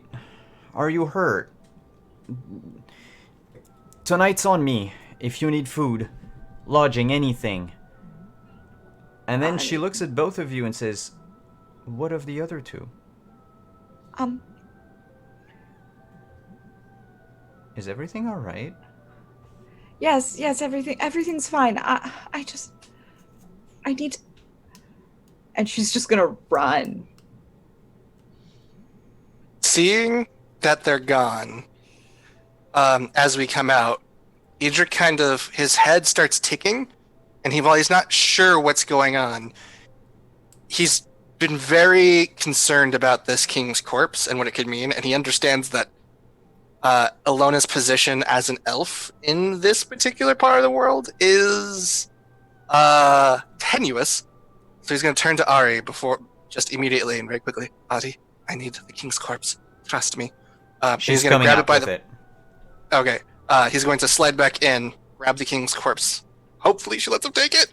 Yeah, he's I'll going let him take it. He takes it. I'm not talking to him anymore. I'm mad at him. And he throws it onto the pile of villagers, and it's just Ayenye, Ayenye, Ayenye, Ayenye, Ayenye. Fireball after fireball. Like, I will spend 10 to 20 points of stamina. Go right ahead. Like, I'll say 15 points of stamina just getting this into a conflagration before exiting. Did any of you take the signet ring with them? I intentionally made sure it was on his person. Okay. The signet through the ring body. does not burn. Yeah, it doesn't burn. Even with the heat of Ayenye? It's Would I know it's not, it wouldn't burn in the fire? No. It's gold. At some point the temperature would be high enough for it to melt. There's probably either a very, very small enchantment on it, like not big enough that the medallion would register it, or it's made of a certain alloy. I mean, it is the signet ring of a king. True. It should survive being damaged in a way. I guess the big question then is, do I see it not melting? You see it not melting, and you're like, uh-oh, if this stays here. Okay, sorry, let me just do some real fast math. Can I cast a spell magic on it? You can try. Okay, let me put Dispel Magic into the thingy. Control copy. Thing. And a spell, ritual, hex within range can cancel magic within a duration and block magical attacks. To cancel a magic effect, you must spend half as many vigor points as the caster spent to cast the magic and make a spell casting roll. It's spells with a duration. This is no duration. It was done probably when the ring was made. How far in is it? We can just bury it. You could reach out real quick and take it and pry it from the hand. I cast magical healing on myself and it just ow, ow, ow, ow, ow, ow, ow, ow, ow. It's burning hot. Mm-hmm. But that's it. It's with the amount of fire, you notice that the ring itself is has deformed a bit, but just a bit, like just enough to say that if you were to wear it, like if a human was to wear it, it could be potentially like harder to take off. Okay. But that's like after 5-6 Anye spells. Okay. Yeah. Then I'm just gonna stick it in dirt real fast, rub it my hands on it, and I'm assuming the body is now ablaze, so I'm gonna crawl out. All right. Follow my lead. This took a couple of minutes, so during that time, Kahir, you see Ilona just bolt into the woods by herself. I'm just carrying the trophy right now. I tell the townsfolk, I say, you don't want to go any further. You don't want to see what's there. Excuse my friend. It was unworldly, and it frightened her. Miriam says, I understand. If you bring her back to the inn, I'll make sure she's comfortable. She has anything she needs. I don't know what the beast was. I don't care to know. I only care to know that it's been dealt with. I wish it didn't cause any more grief. It should not. Thank you for your concern.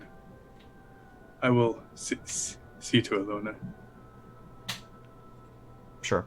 And they just watch you run into the woods after her. The peasants go back home, and so do Ariella and Idrik. As you arrive in Brennick, there are no traces of Kahir or of Ilona. Is the smoke plume from the mound visible from the village by now? Yes.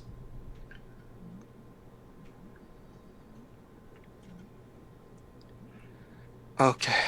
Well, we should collect your bounty for the drowners and the beast. Well, when you bring in the head of the beast, there's like a Yeah. sick curiosity to the peasants. They want to know just because that would bring them closure, but at the same time they don't want to know because that would mean, maybe, picturing how their husbands met their demise. Miriam does point out, though, that it's the Lord Mayor that would have the bounty for the Grave Hag. Or for the Beast of Oxenfurt. Which means that they don't have the crowns for it. They're not the ones that would hand out payment. The Lord Mayor lives in a manor to the north. Should we go see him then?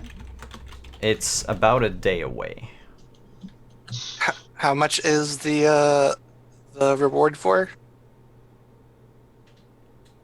500 crowns. This is something that is... Well, the typical bounty, and this is something that Ariella would know,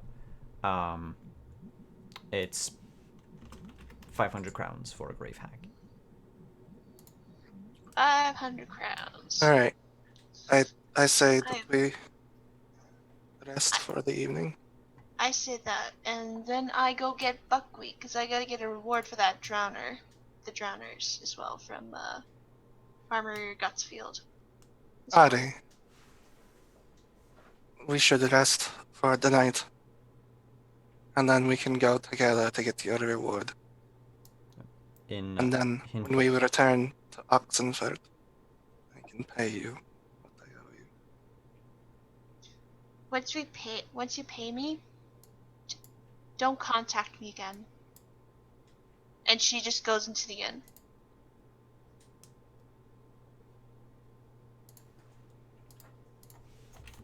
That's fair.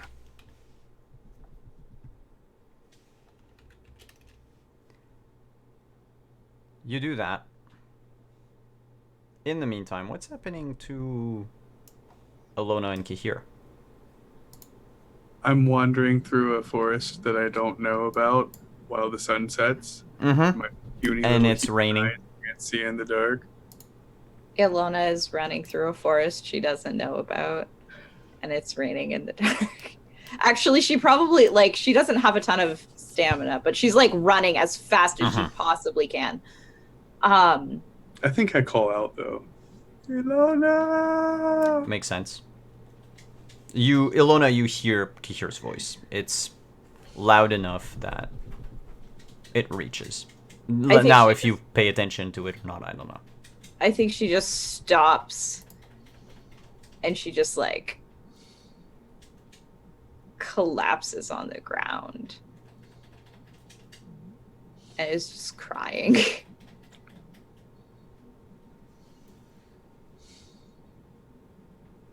You find her, Kahir, in a clearing. Crying. A clearing that is surrounded by 8 one-eyed ravens. Oh my god. I carefully walk into the clearing and I say, Ilona. She's crying too much.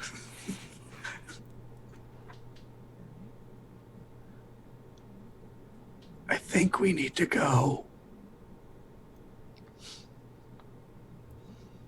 Where? He kind of looks around. He's like, anywhere but here. She'll look up. And then you see them. Unmoving, unblinking. All of them have a single red eye in the middle of their forehead. Like tiny cyclops.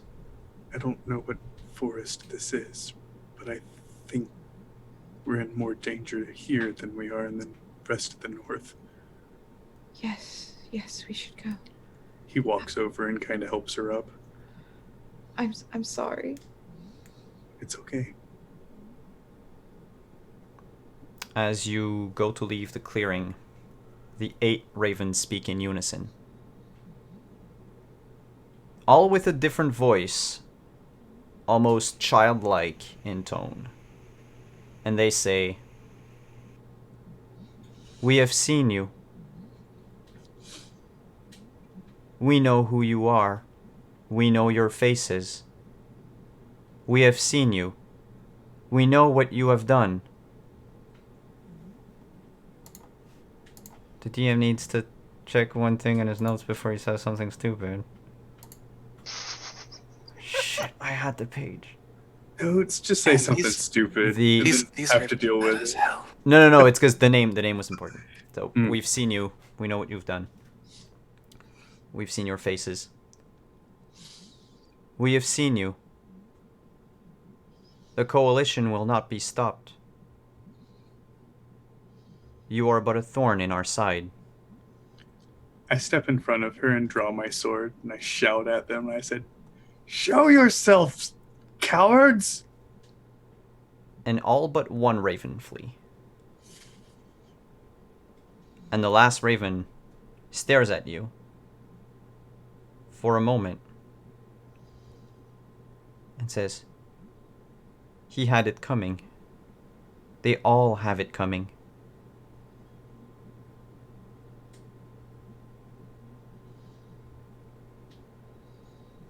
Foltest is next, and it explodes in a shower of black feathers. It's better than black blood, I guess. And that's where we're gonna stop for tonight. Oh boy! Are we going Cool. to Assassins of Kings again? Nope. God damn. Well, it sounds like it because a king got assassinated. Now Foltest is next.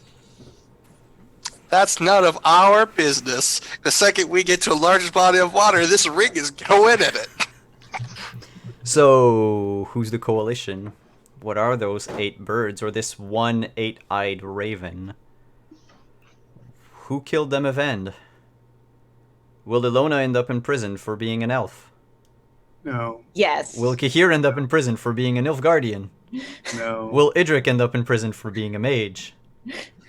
Will Ariella Probably. end up in prison for being a mutant? Tune in next time, where everyone is in prison! I wasn't aware we were playing Elder Scrolls tabletop roleplay. Y'all wake up in prison again. Right. Hey, that was our 3rd session. Pretty cool. I hope you guys had fun. Things are starting to ha. Oh, I don't want to wait 2 weeks. I always say that every time. I know, but the fortnightly period is almost over. So, let's go around the table. I think you should just die and let the outsiders win. You should just let the outsiders win, and then you'll be. I can't. I have to be a sad boy, and I have to let Kiana stab me multiple times with all the knives I gave her. However, before we leave, let's tell everyone where we can find you on the internet before the next episode. And we'll start with Ilona. Oh, hi. Can't we go in reverse order this time? Hi, I'm... Oh, okay. Let's go reverse order. Thank you. Idrik, you go first. By the way, you can all put links in the chat. So if you want to link to your Twitch, your Twitter, your Spotify's, your YouTube's, everything, you can do so. Okay, Spotify. I'm Manny, aka Bag of Snails, aka Resident Man Button Wearer. I'm I've got emotions and feels. You can find me over at the Phantom Roll booth on off weeks. Actually, the same on the same Thursdays before this game. You can find me over at the Phantom Roll booth, playing Ballad of the Garbage People. It was an Edge of the Empire Star Wars game, but this last game we actually just switched over to Stars Without Number. So that's going to be interesting. Let's see. Wednesdays is Antiheroes. However, we are on hiatus for a couple of weeks while we're getting our schedules together. But then we will be going back weekly, so that's fun. Sundays you can find me over on Laura Lania's channel for Shadow of the Demon Lord, where I'm now playing a spell, like a spell slinger, gunslinger type who's totally not McCree from Overwatch. I was gonna say. I don't make high noon jokes ever. That's and then, but that said, next week there's not really going to be anything on the stream because I'm prepping for Extra Life on November 3rd. From 12 to 3 is going to be the Kristen Avery's one shot, which is Serving the Squash. It's going to be a Halloween themed madcap adventure. Then from 3 to 6 is a one shot that I'm running with Pruitt from UpDM, Merciful DM, Scarlet Moth with The Great Candy Heist. It's a post-Halloween themed one shot. And then from 6 to 9 will be a pre-recorded group discussion of how to represent trans characters in storytelling without falling into stereotypes. And that will be with Nomadic, Flying Sicarus, Robin Shadle, Kika VO, and Call Me Caulfield. So I'm excited about that. Nice. Cool. I got a lot happening in the first see week that. of November. Put it all in chat, all the links, so that people can click on them. Jillian, you're next. Hey, I'm next. So, hi guys, my name is Jillian. I'm known as G for Gaming X on Twitter and G for Gaming 1 on Twitch. All the links are in here. And I really don't have that much going on because my City of Mist game is currently on a huge hiatus because of scheduling issues, which is usually on the Thursdays. But on Tuesday, I'm on the RPG lab from 2 to 5. We're not doing the Inquisition, however, because Halloween is coming up next week, and we're actually doing a two-parter Vampire the Masquerade game, which will be very fun. It'll be my first time playing it, and I casually stream on my channel with some PS4 variety stuff. If you want some random new Witcher adventures or whatever, I'm right there. That's it. Get hearts. Cool, Yay. cool. Thank you. Steven. Hi, everybody. Bye, everybody. I'm Steven. You can find me on the Twitters at wolfwizard_ and at twitch.tv/off_the-table. I run a bi-weekly Burning Wheel game that's becoming more and more intense by the session, and soon something I is think going we to went explode. offline. Did we? I don't know. Yeah, we're still online. Okay, good. I'm sorry.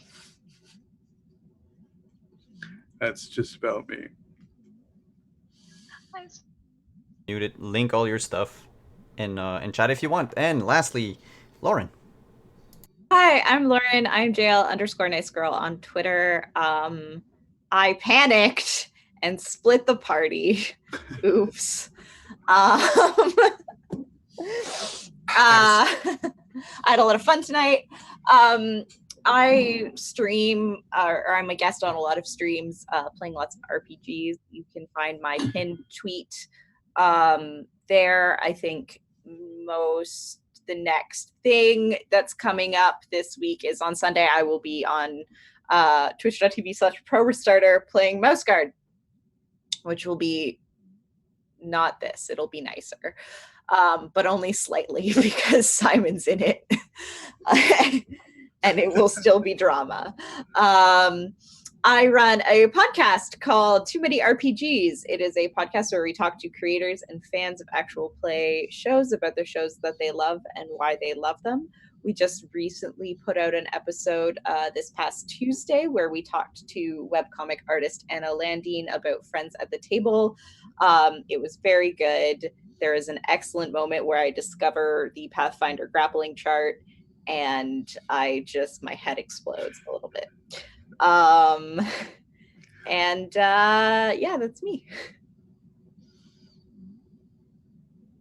And hey, I'm Simon, Wandering DM. Our Twitters are up there. If you're here, well, you know you have the schedule here on Twitch. If you're watching this on YouTube, you can go to my Twitch page. It's linked in the description below for the entire schedule of all the shows we run. I'll also be on Scraticus's channel on October 31st for a special Halloween one-shot. And you can also see me on other channels such as Soulbear RPG starting this Sunday, October 28th at 5 p.m. 5 p.m. EST, playing in a Roman-inspired D&D campaign. On that note, I'll see you in 2 weeks. Thanks everyone for coming. Thanks for watching. And see you next time. Bye.